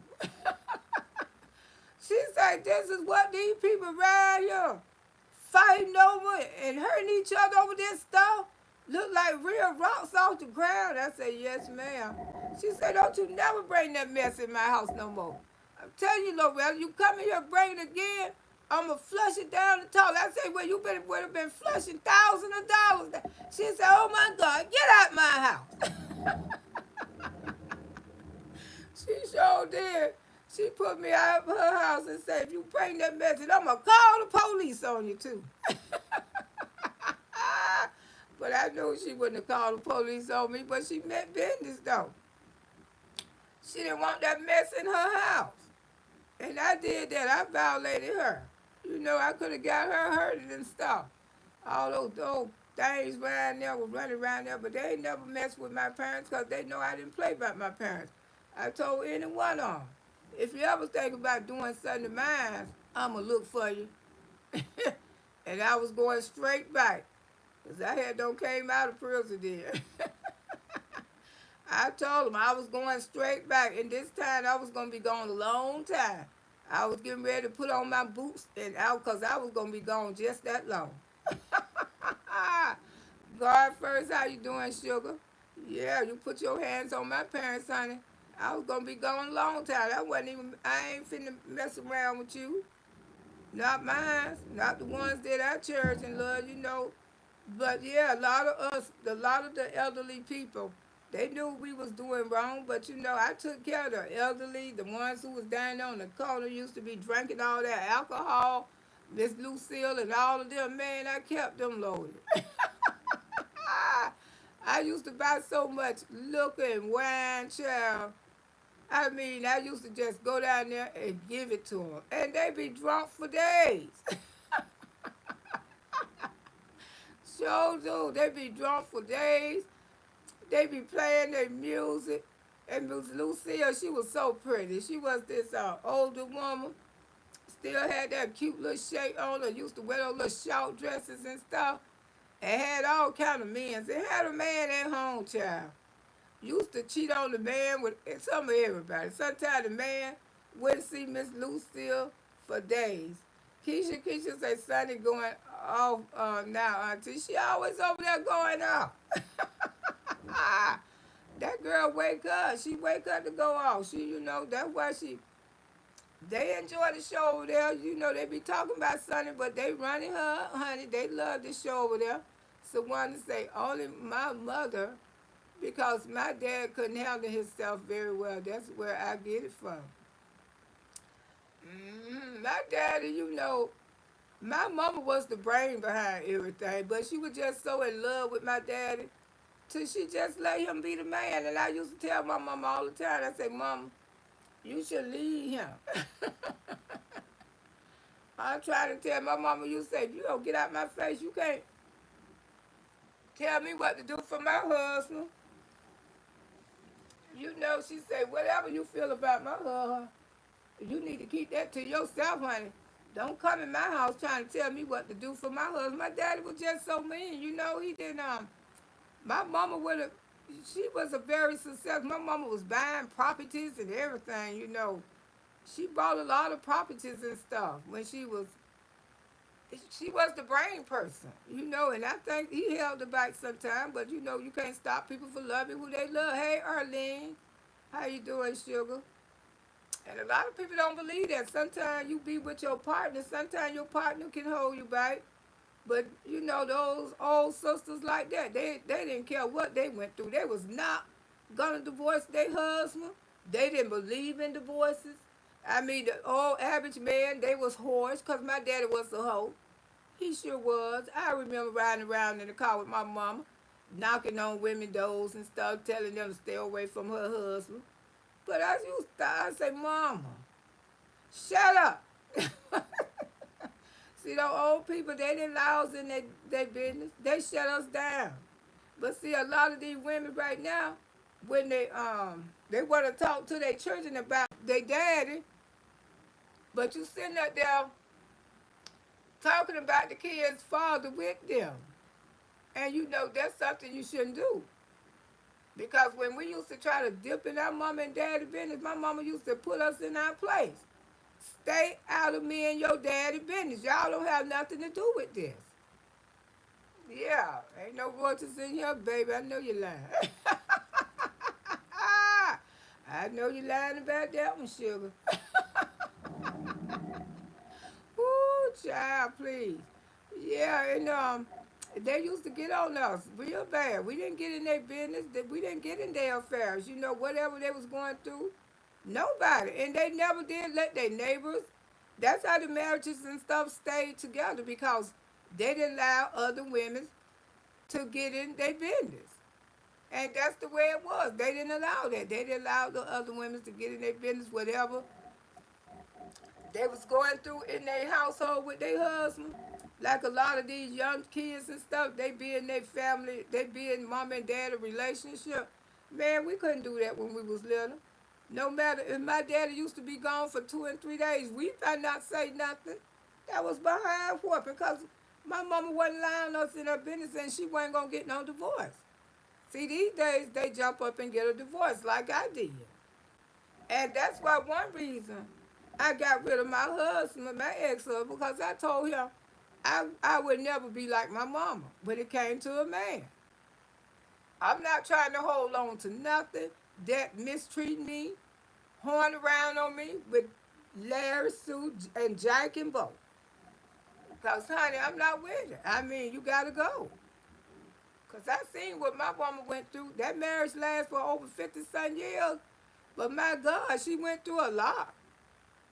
She went through a whole hell of a lot. And see, that's what people, you know, at the end, maybe at the end it do get better. But if it can't, you know, I just can't. I don't have the patience for it, y'all. I just can't do it. I'm not built like my mama. You know, my mama was different. She wanted her marriage, and you know, and just the way a lot of those old sisters are. They wanted their marriage, and their marriage was gonna work. They didn't matter about that man went out there and had affairs with other women. And I'm quite sure I got some brothers and sisters out there somewhere that I'd never meet in my life, because my daddy was a good-looking man, and he ran around with everybody who can run around with. And they fought. He used to pull up in the yard, be gone the whole damn weekend.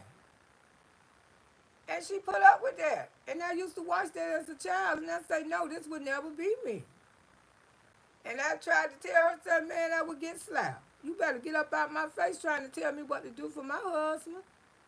Those old women like that, they believe they didn't care what a man did as long as he took care of home. But see, I'm the opposite. I don't care if he is taking care of home. If you out there cheating on me, that's it. That's it. But that's what they do, those old sisters. You know, they ain't finna let those marriages go. The ones who truly, they ain't finna let them go. And most of the days, these young people, how they get married, a lot of them just get married because they want to have a fancy wedding. Because every wedding I done been through, every fancy wedding that I have went to, they no longer married. They no longer married. They not even together. And I used to tell them, why y'all spending all this money? Having marriages all down there in Orlando, Florida, and all this. I say, y'all got this beautiful home. Why don't y'all just have your marriage right there in the yard? That's where, if it don't go right, you ain't got nothing to worry about. Just have it out there in your beautiful yard. If the marriage don't work, you know you saved a lot. No, they wanted to send all us to Orlando. Orlando, honey, to the fanciest chapel you can see. You absolutely right, because my dad my dad sure was a Rolling Stone April. Wherever he laid his hat was his home. And we used to sing that song in here all the time. Papa was a Rolling Stone. Whatever he laid his hat was his home. And that was a true song. That was my daddy's song. That was one of his favorite songs. But yeah, these days they just get married because they want their boys in their wedding. And they spend thousands of dollars. Thousands of dollars they do. Just to say say they got married, instead of just take their ass to the courthouse, like me and my husband did. We went right on right there to that little trailer on Nebraska in Tampa, Florida. It ain't there no more. On 121st Street, where they used to have the little trailer where they had to, where you could go in there and get married. We went right there, honey. And I'm glad we did. And we got married on Halloween. And baby, it was a nightmare. You telling me, don't never get married on Halloween. Because I promise you it was a nightmare. I mean, I wish I never stepped foot in that damn little trailer. But I started, I wanted to be like, I say, I'm going to try to make my marriage. Man, I couldn't make that thing work. It wasn't in me. Because I was still young, too. You want to mess around, I'm going to mess around, too, honey. And what good for the goose, good for the gander. I was not that woman built like my mama. My mama, she stood there and she took it, honey. I'm like, hey, Melissa, are you okay? Yes, I'm great, sugar. Yeah, she stood there and she took it. Ray say, hey, Ray, how you doing? I would say, gorgeous Loretta Brown, my first marriage lasts for 16 years with no big wedding. And made the second marriage last 5 years and we had a big wedding.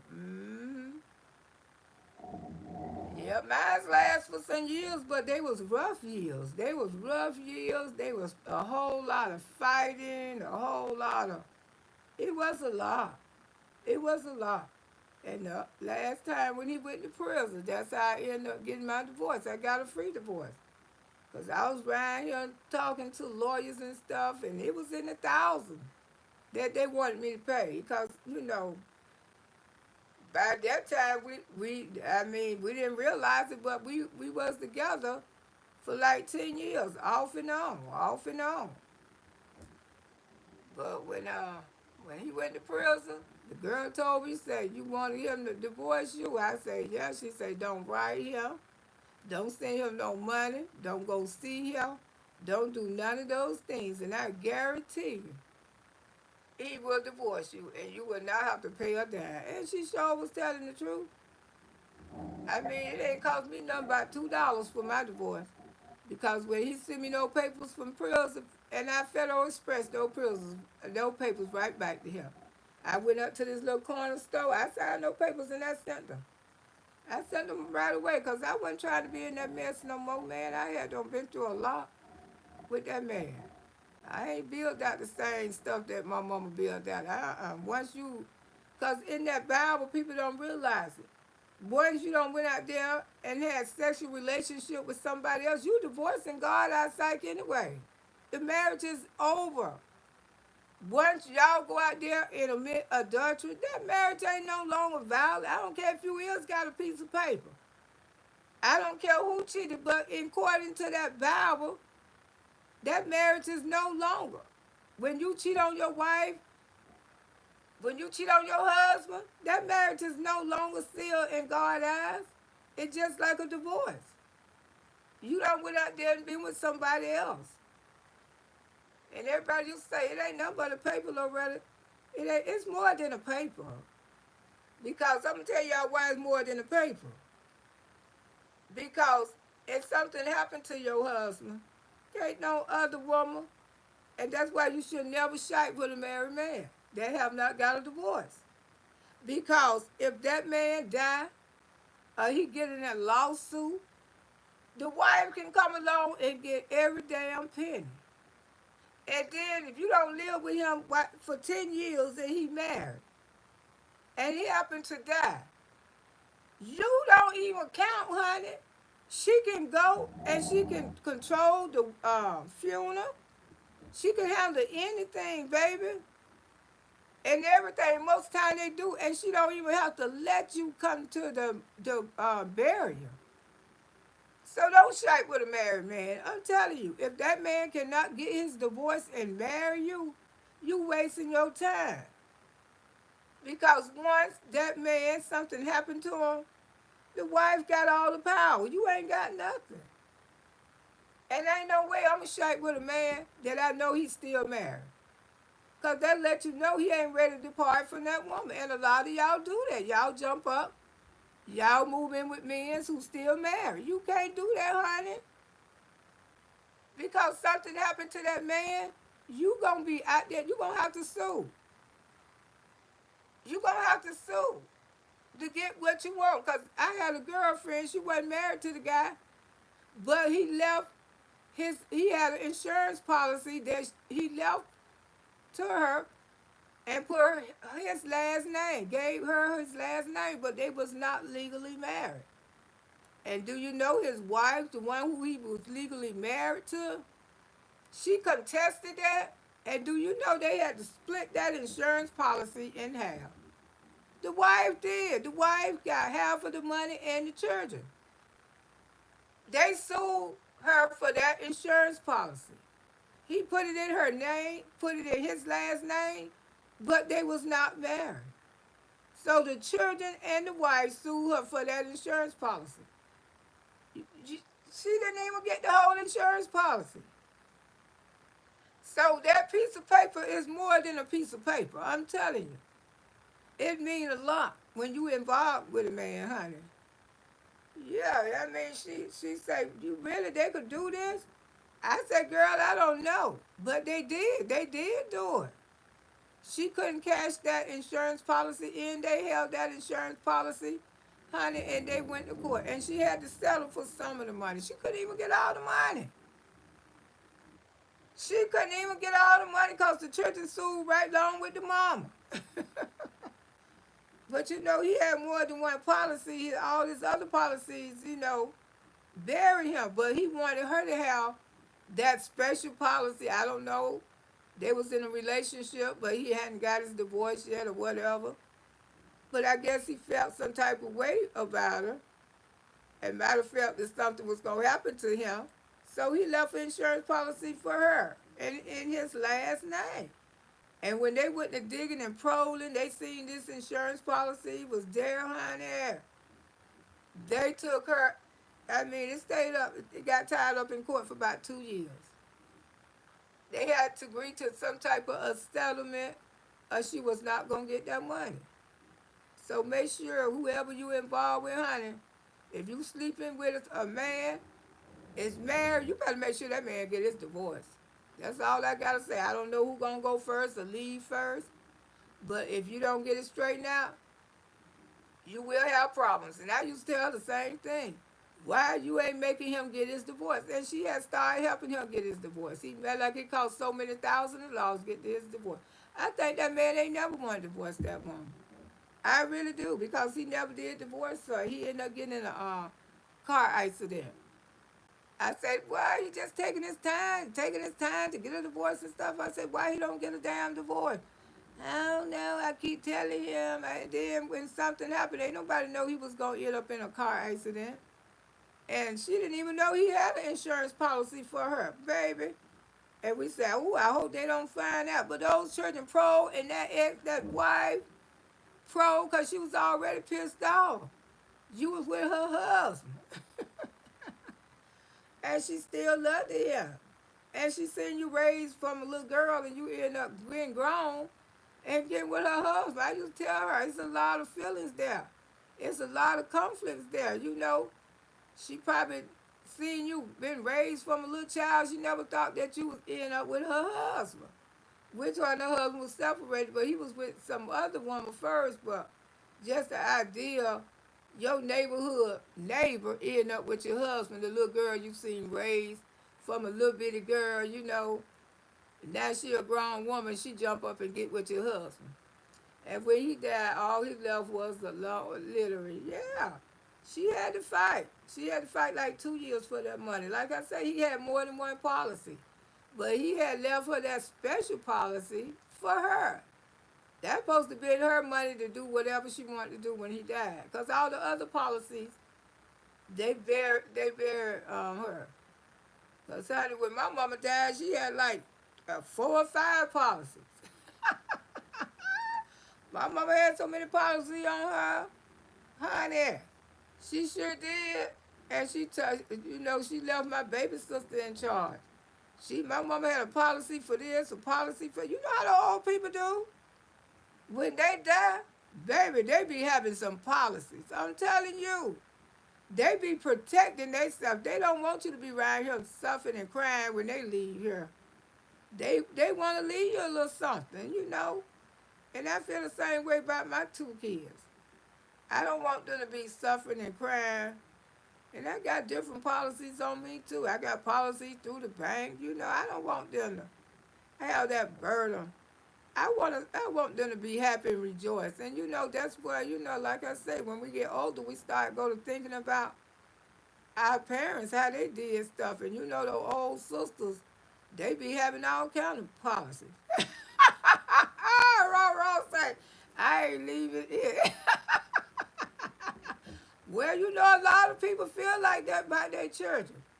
They sure do, because this dude, his mama left him in charge of the policy, and he didn't get his sister a damn thing. I say, why y'all doing her like that? And furthermore, you know how they buried his mama? And this woman had the policy all her life. You know how he buried his mama? Justin Hall say, I thought that was the radio. Your voice is amazing. Oh, okay. He cremated her. And the woman didn't want to be cremated. He wanted all his mama money. So these days when you die, you don't know how they're going to put us in the ground. We tell them we don't want to be cremated, right? Like, which my brother, he always told us he wanted to be cremated. Even from a young man. I want to be cremated. I want to be cremated. But she did. I knew his mama. And she was close to him because she didn't want to leave it to the girl. Because they said the girl was around there doing some of everything. But the girl would have buried her properly. Man, he had the hospital to give her a funeral and a cremation. And they took that money and did what the hell they wanted to do with it. Him and his wife. Sure did. I said, now y'all know that lady paid on that policy for years and years to not to be cremated. But these days, we don't know what the hell they're going to do, because once you dead, you don't know if you're going to get cremated or put in the ground. And just you know, we taking a chance. Because these days, these young people, they ain't playing no ground. They taking that money, because they talking about the ashes be better. They can talk to you, put you on the shelf, while they don't spend it up your policy money. Y'all know that's what they doing. That's what they doing, child. But some of them, they bury their mama in carriages and horses and stuff like that. But this guy right here, man, I couldn't believe he did his mama like that. And she used to tell me about, yeah, my policy, I got good insurance. She used to tell me that. I got good insurance. And I pay on mine faithfully because I sure don't want to be cremated. And he did. And he know to split it with his sister. And he did the opposite, child. He got his mama policy, honey. Cremated her and didn't give sis ain't get a damn dime. She ain't get a damn thing. And that's, yeah, she ain't get a damn thing. And you know, that's terrible. That's terrible. For you to bury your mama like that and don't care. You know, didn't, oh, hey, Pakistan. You know, didn't even care about her feelings and stuff like that, you know, but she gone. So he ain't the only one doing it. It's a lot of them doing their parents like that. Parents have like $100,000 policies. Just like my brother when he died. He was a military man. He had like $250,000 worth of insurance on him. He told his daughter to make sure she take care of her brothers, her twin brother. She ain't get him a damn dime. She ain't getting nobody on that side of the family not 50 cents of that damn money. That girl went and bought her a brand new truck, SUV. Her boyfriend went out there and told her it. I don't know what she did with that money. And her brothers ain't received nothing. Now I say, now he should have made that right when he was living. I got pissed off with him. I say, how in the hell you gonna leave everything when you know you got 3 children? 4 children, really? But you gonna leave her like a policy of $250,000. And you know, she didn't put them away fancy neither, y'all. She had, I mean, the funeral was cheap. I ain't gonna, it was not nothing fancy about the funeral. And she had plenty of money to put her daddy away fancy as hell. She threw him that little cheap ass funeral, honey, and got the hell up out of there. And we ain't heard from him no more. Yeah, I seen her on Facebook one time. I said, girl, call me. Hell, she ain't called me to this damn day. But I guarantee you, she ain't got a quarter of that money because that been years ago. That been about, ooh, at least 15, 20 years ago. But yeah, she ain't do right. You know, sometimes you leave those policies in the wrong people's hand. You want them to do right with their sisters and brothers. See, that's why you need to make a will. That's why they tell you all the time. And see, black folks don't like to make a will. You know, you make a will so people won't be arguing and fussing over the money and stuff when somebody died. Because y'all know they do all the time. When you got a bunch of children, somebody going to feel like they got left out. You know, some people going to feel like, well, these other policies come for, I didn't know nothing about it, because that's the way those old sisters do. They be having policies here, policies there. Somebody was telling me they went to bury their grandma and she had so many policies, they couldn't count. She just had policies, and you know, some of them had been paid up in full. When they went in there and started plundering in her house and stuff, because you know they got these 20-year policies that you only pay on for 20 years. And they just found all kind of, today is my birthday. Well, happy birthday, Lele. La Dee, La Dee. Happy birthday, sugar. Enjoy your day. Enjoy your day, honey.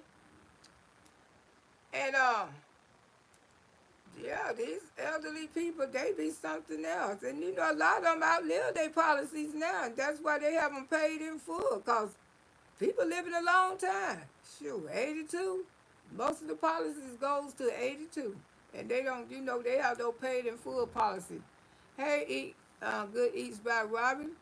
Good morning, Miss Loretta. That's how some of the children would take it all from this. And that's how it do. That's so true. They don't honor their grandma, their mama wishes.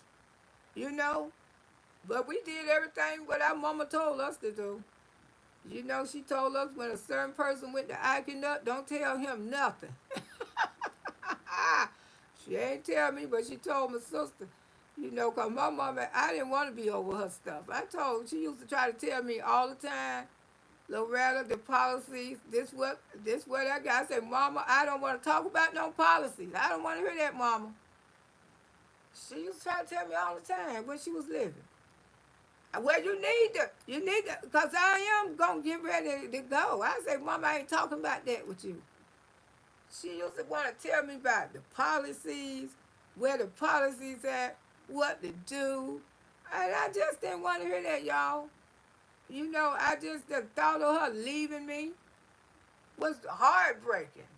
But she got a chance to talk to all of us good before she left here, you know. She knows she was ready to go. She ready to go on home to meet, you know, her maker and stuff. And when it came to policies and stuff like that, I just didn't want to hear about it. And you know I got to accept that. That's something we all got to do one day. But like I say, when you got kids and stuff, you know, just make sure you just have things wrote down for everybody, especially when you got more than two. Now, if you only got two, you know, the grandkids probably going to step in and they going to want to control. Because, you know, these days, when you raise a grandbaby, they, like her granddaughter did. When my mama died, her granddaughter, her first granddaughter, had don't took over like she was one of the daughters. And, you know, by the time I got to my mama house, stuff was missing everywhere, and I got pissed off. I said, you not a daughter. You was the granddaughter. And it's a lot of things I had gave my mama, like jewelry and stuff, you know, pictures of my kids' fathers and stuff. She used to keep all that stuff for us. And by the time I got to her house, all that stuff was missing. All of it was gone. Ain't nobody seen none of it to this day. And it pissed me off because I told my brother, How you gonna let her go in the house like she was the daughter? I'm the daughter. Me and my sisters, them was the daughter. I said her granddaughter shouldn't have been nowhere in there, but thought she was my mama child. I told her, how you gonna go in there and rumble through stuff? And she know I'm still a little fruity with her back there, cause you had no business going in there rumming through her stuff. You not her daughter. Her daughter's supposed to did that. I ain't getting too much of nothing out my mama's house when she died. And my mama had a lot of nice stuff in her house. She sure did, from jewelry to $100 perfumes and everything that I had bought her. I had bought her because, like I say, my mama was spoiled. When I was living, my mama had everything. You know, she ain't like wearing a lot of fancy jewelry, but she had it. She had it in her jewelry box. And you know, she wasn't no materialistic person, but my mama had everything. You know, long as I was living and I was able to give my mama, I gave her, you know, stuff, decorations and stuff that I had bought for her house. She took all of that. I mean, everything was and I was pissed off. And you know, it's a shame when people die like that. That's the first thing, but I'm just glad I don't have that problem. I only got 2 kids. And I know my grandson, if something happened to me, you know, he know what he could take, what he want. I left Sonny, got me a new home. Bye, Marcus.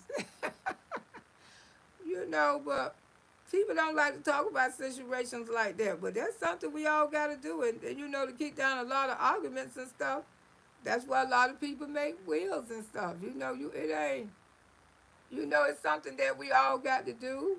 But it's best to do that because these films and stuff that I be seeing on YouTube, they be a hot mess. People arguing all at the funeral and all this mess like this, you know. But like I say, these grandchildren these days, they got to be told to step back. You not the child. You the grandchild. And a lot of them take over. They do. They will come completely knock us out the way. Like they was the daughter. Like they was the son. When they come to their grandparents, and especially when a grandparent don't raise you, they think they got just the control as her children. But it's not like that, y'all. Y'all have to let the children handle it. Y'all have to step back. Hey, Brown, Sugar, how you doing this morning, Sugar? Happy Thursday, baby.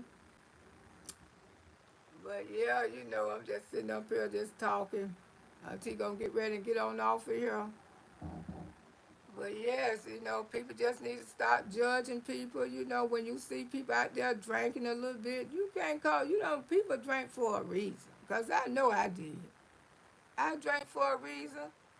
You know, don't judge people. The Bible say judge enough. I mean, if you meet 19 and 20-year-old people out there on drugs, don't talk about them. Try to get them some help.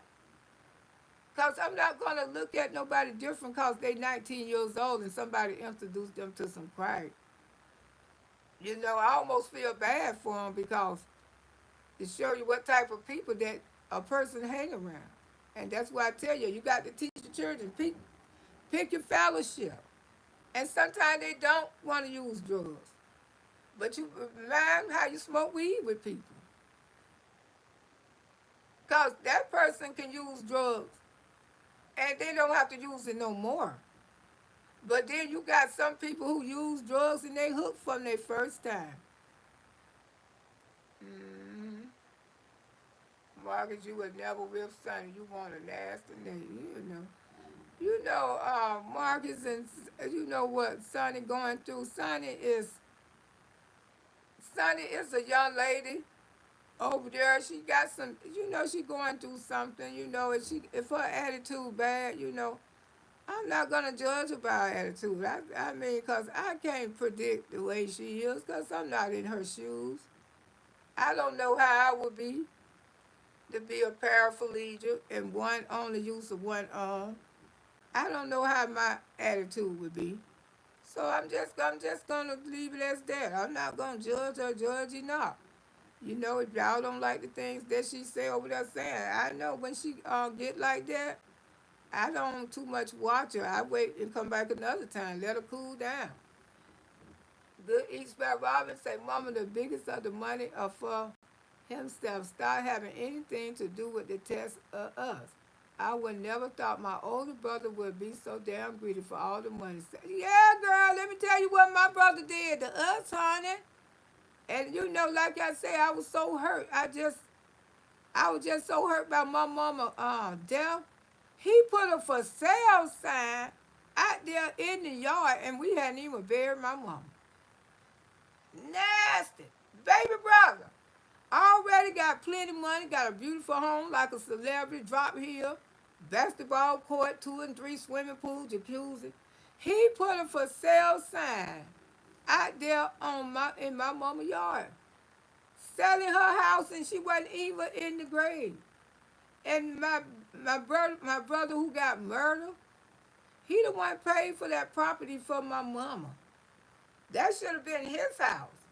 It should have been left to him because he paid for it. And that's the only thing we stayed on mama about. Say, mama, you need to change this stuff before you leave here.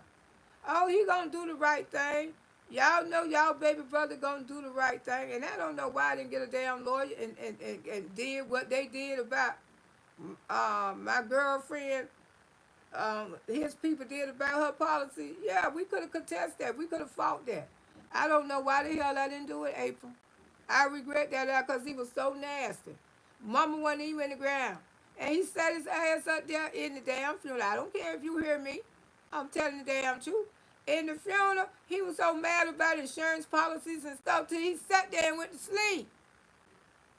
And he wanted to argue with my baby sister over insurance policy. Over insurance policy.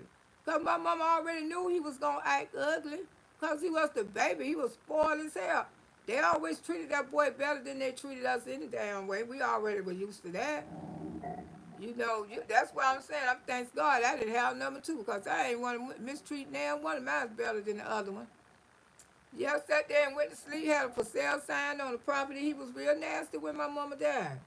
That's probably why he's going through a lot right now with it, health and stuff, because you read what you sow. Like that Bible say, you may not get away, but you won't get caught, honey. You know, he got all this beautiful home and he got all this money. But he having some issues right now that I don't know. I can't do nothing but pray for him. I can't do nothing but pray for him. You know, you need to treat people right. When you treat people right, when it gets your turn, God make sure you gonna be straight. But yeah, he did that. You know, I was just sad about my mama leaving. You know, I didn't care nothing about no damn money. I ain't care nothing about no damn insurance property.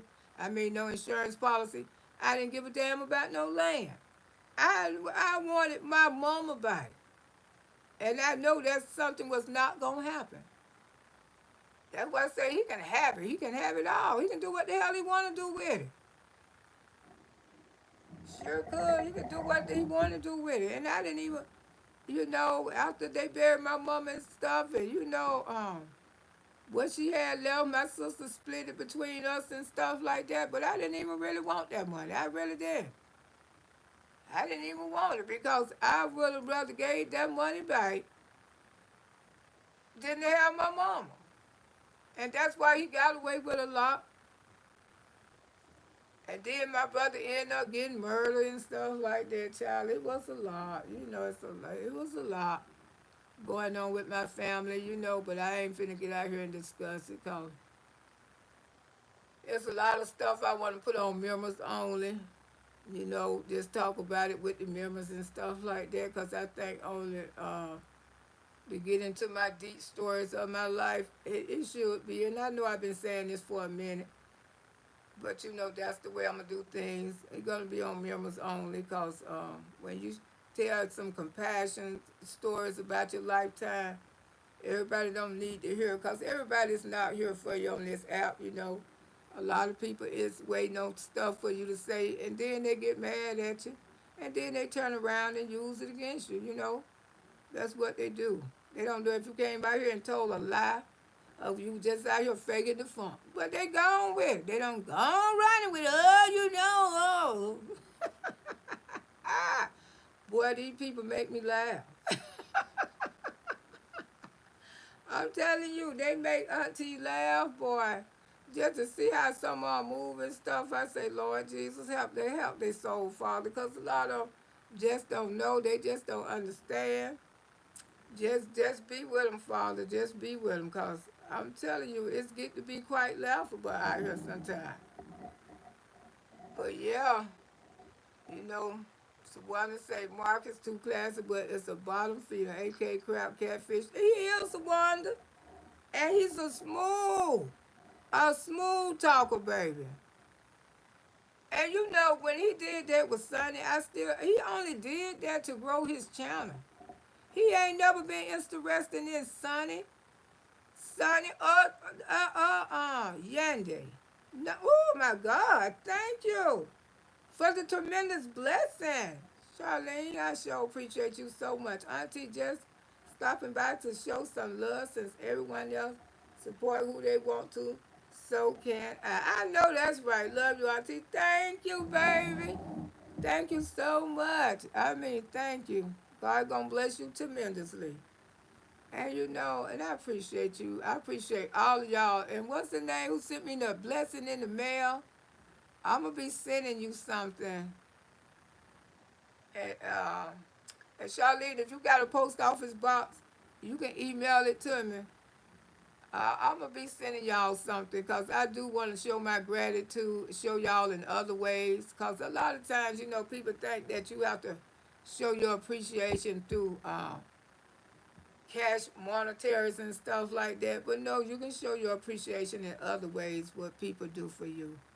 And I want to thank her for that blessing. I did get it in the mail the other night. It was right on time. Thank you, Jesus. And this one on time too. You know, God been so grateful to me. And I just want to thank God and thank y'all, my supporters, just riding with me. Especially all my new subs. Some of y'all coming here, but y'all act silly. But, you know, I know how to overlook you and laugh at you. But y'all make sure you get your memberships. Now, y'all start getting your memberships, you know. If you enjoy Auntie, you know, like Auntie started from the bottom, but coming up. Started from the bottom, but I'm coming up. Y'all make sure you get your membership. Support Auntie when you can. It ain't no mandatory that you have memberships on here, but I would love for y'all to get some memberships and stuff because I'm going to try to be here every day for y'all. And I always try to come out with different stories I want to tell, you know, because I want everybody to feel comfortable over here. I want somebody, when they come in my chat, I want them to be stress-free. Just come out and relax, and we talk about some stuff, because Auntie don't be, you know, I've been here for 64 years, and everything ain't been peaches and cream for me, but I don't mind sharing my stories, you know, and stuff, you know, and family stories. The chat say, talk about the stress lady. Who is the stress lady? I don't talk about stressed people. I pray for them. If they stressed out, that's what they gonna get over here, the child. They gonna get prayed for. I ain't finna talk about them, you know. I just ask God to take them, Jesus. Take them in your arms. Just gave birth to triplets. Well, girl, congratulations. Triplets are so cute, and I like that. What that guy name? Official Me. I think he got a set of triplets. And you know, if you go get a page, you should share that with the world. You know, triplets, that's a blessing from God, baby. That's 3 times the blessing. My girlfriend, her son got triplets. They about the same age as my grandbabies. And I remember when all 3 of them was little, she used to keep the triplets, and I used to have the twins. But she a nurse, though, so she can't keep them like I can. No, she a RN. The chat said, oh, Lord, I got double trip. Yeah, child, you're going to have a lot of fun, though. That's a blessing. Megan, that's a blessing. You're going to really enjoy them. hmm You know, just to see all 3 of them together, you know, anytime twins and stuff, Yolanda got twins. I got a set of twins. That, their birthday this month. Matter of fact, the twins' birthday this month. Megan said, it's a blessing to be a human in this world, but there's a triply blessing. Yes, the chat say, My doubles are 3, and they fight each other a lot, but in public, they really do well. Okay, you got triplets too. Okay. What I can do. Yeah, the 3 that I know, the 3 triplets, girl, it's 2 of them get along with each other. And one they be trying to leave out and stuff. I say, y'all can't leave her out. She part of y'all too. They just so cute. Triplets and stuff. Just twins and stuff. And when the triplets get together and the twins get together, all 5 of them, they have a good time together. Yeah, but that's a blessing from God.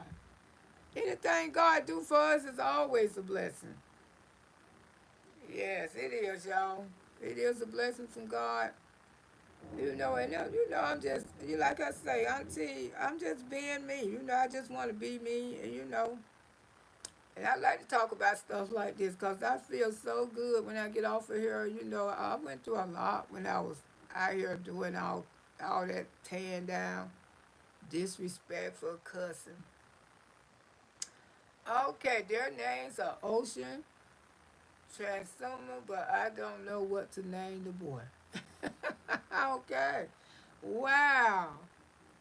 It's 2 girls and a boy. Ocean, uh, see Summer, and I don't know what name the boy. Ocean, Sun, so you want it like, keep it like with the ocean, because I was going to say, let me try to think of a name right quick. I would say water, but water, because like my twins, they daddy named them. One named, Hurricane. Yeah, that's a good one.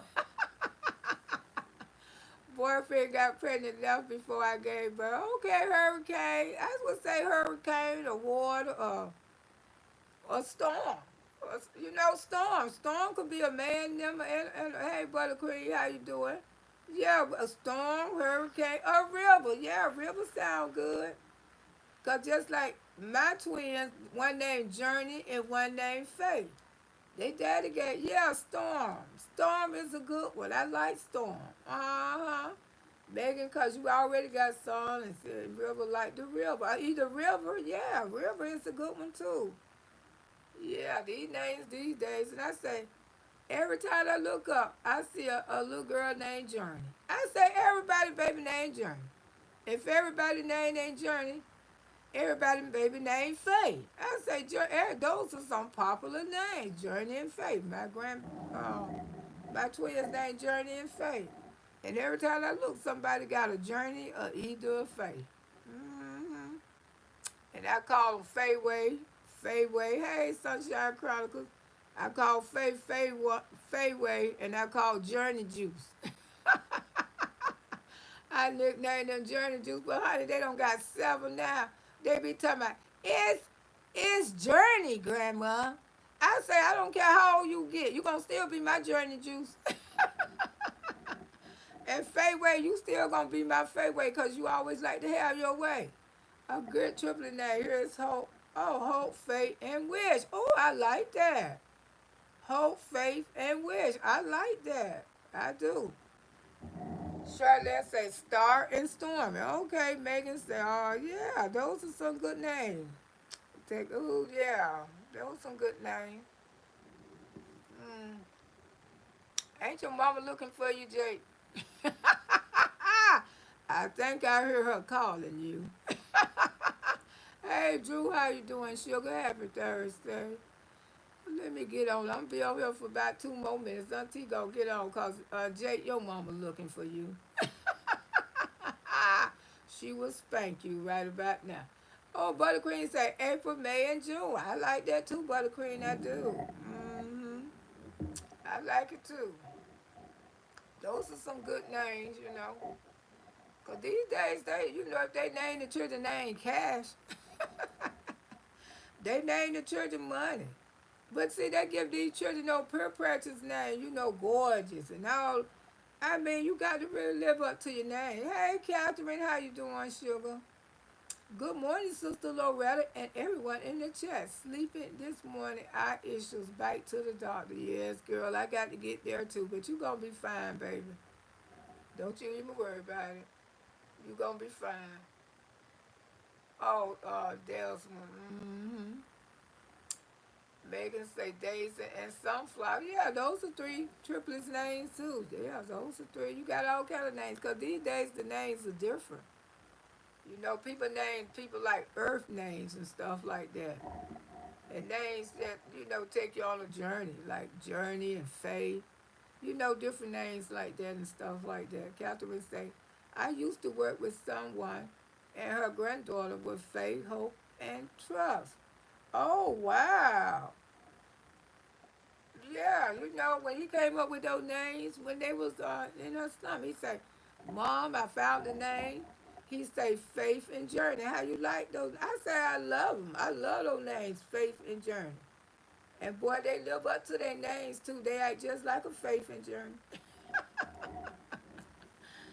Yes, child. They some sweet girls. They just a little too friendly, but they sweet babies.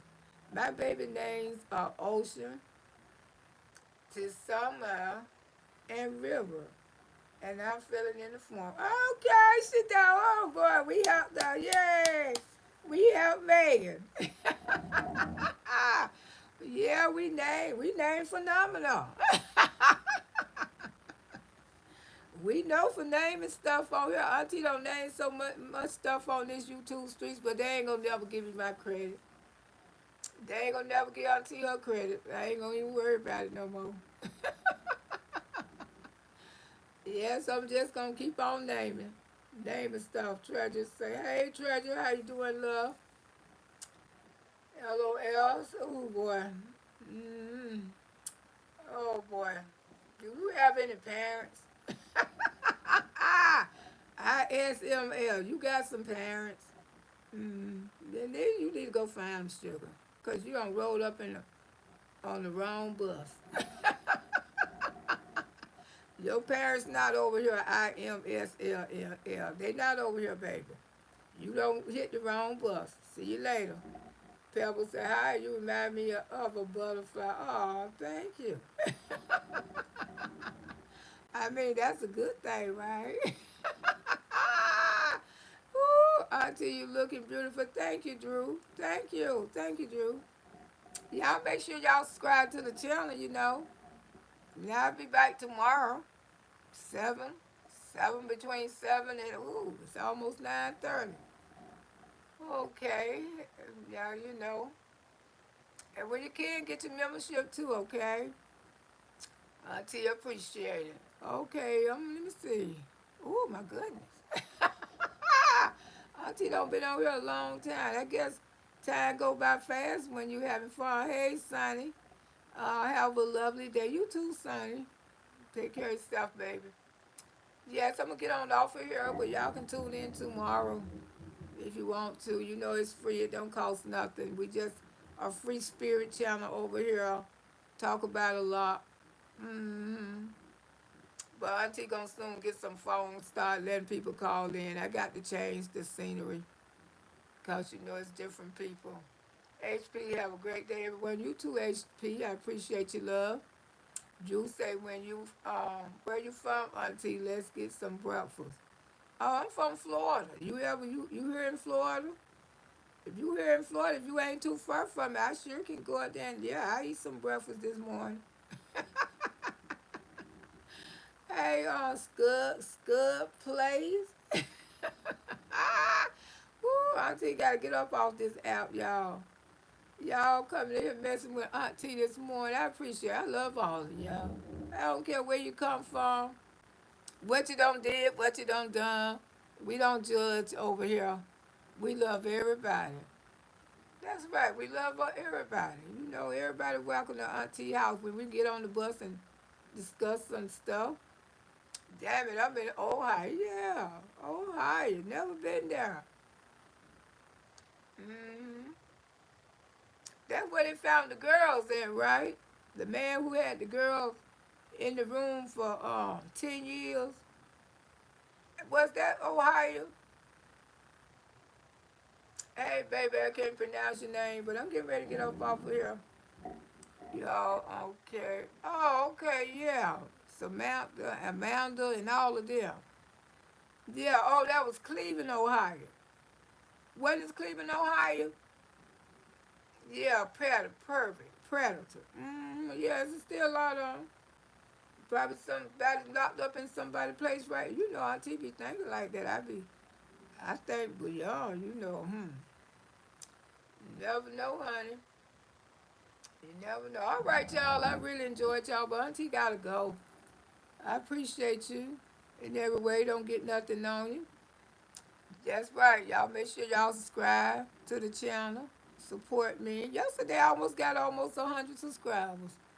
So y'all support Auntie Run Up. I'm trying to get out of these 13s. I want to zoom to these 13s. Maybe I need to start doing like Sonny. But Sonny got a lot feeling a little fruity over there because Sonny don't ran it up because see Sonny ain't playing. She coming out here entertaining, you know, baby. She entertaining and she been committed. She ain't got nothing to do. So, you know, she gonna run it up. She'll be at 20K before you know it. Putting in that hard work. Vince say, I need you. All right, Vince. I'm glad somebody need me. All right, love. I'm finna get on off of here, Vince. I'll see you tomorrow then if you need me. I'll be right here at the same time. Okay? Just come on back. All right, then. Don't y'all get nothing on you. And y'all enjoy yourself. Bye. And thank y'all for all the support and the blessings. Bye.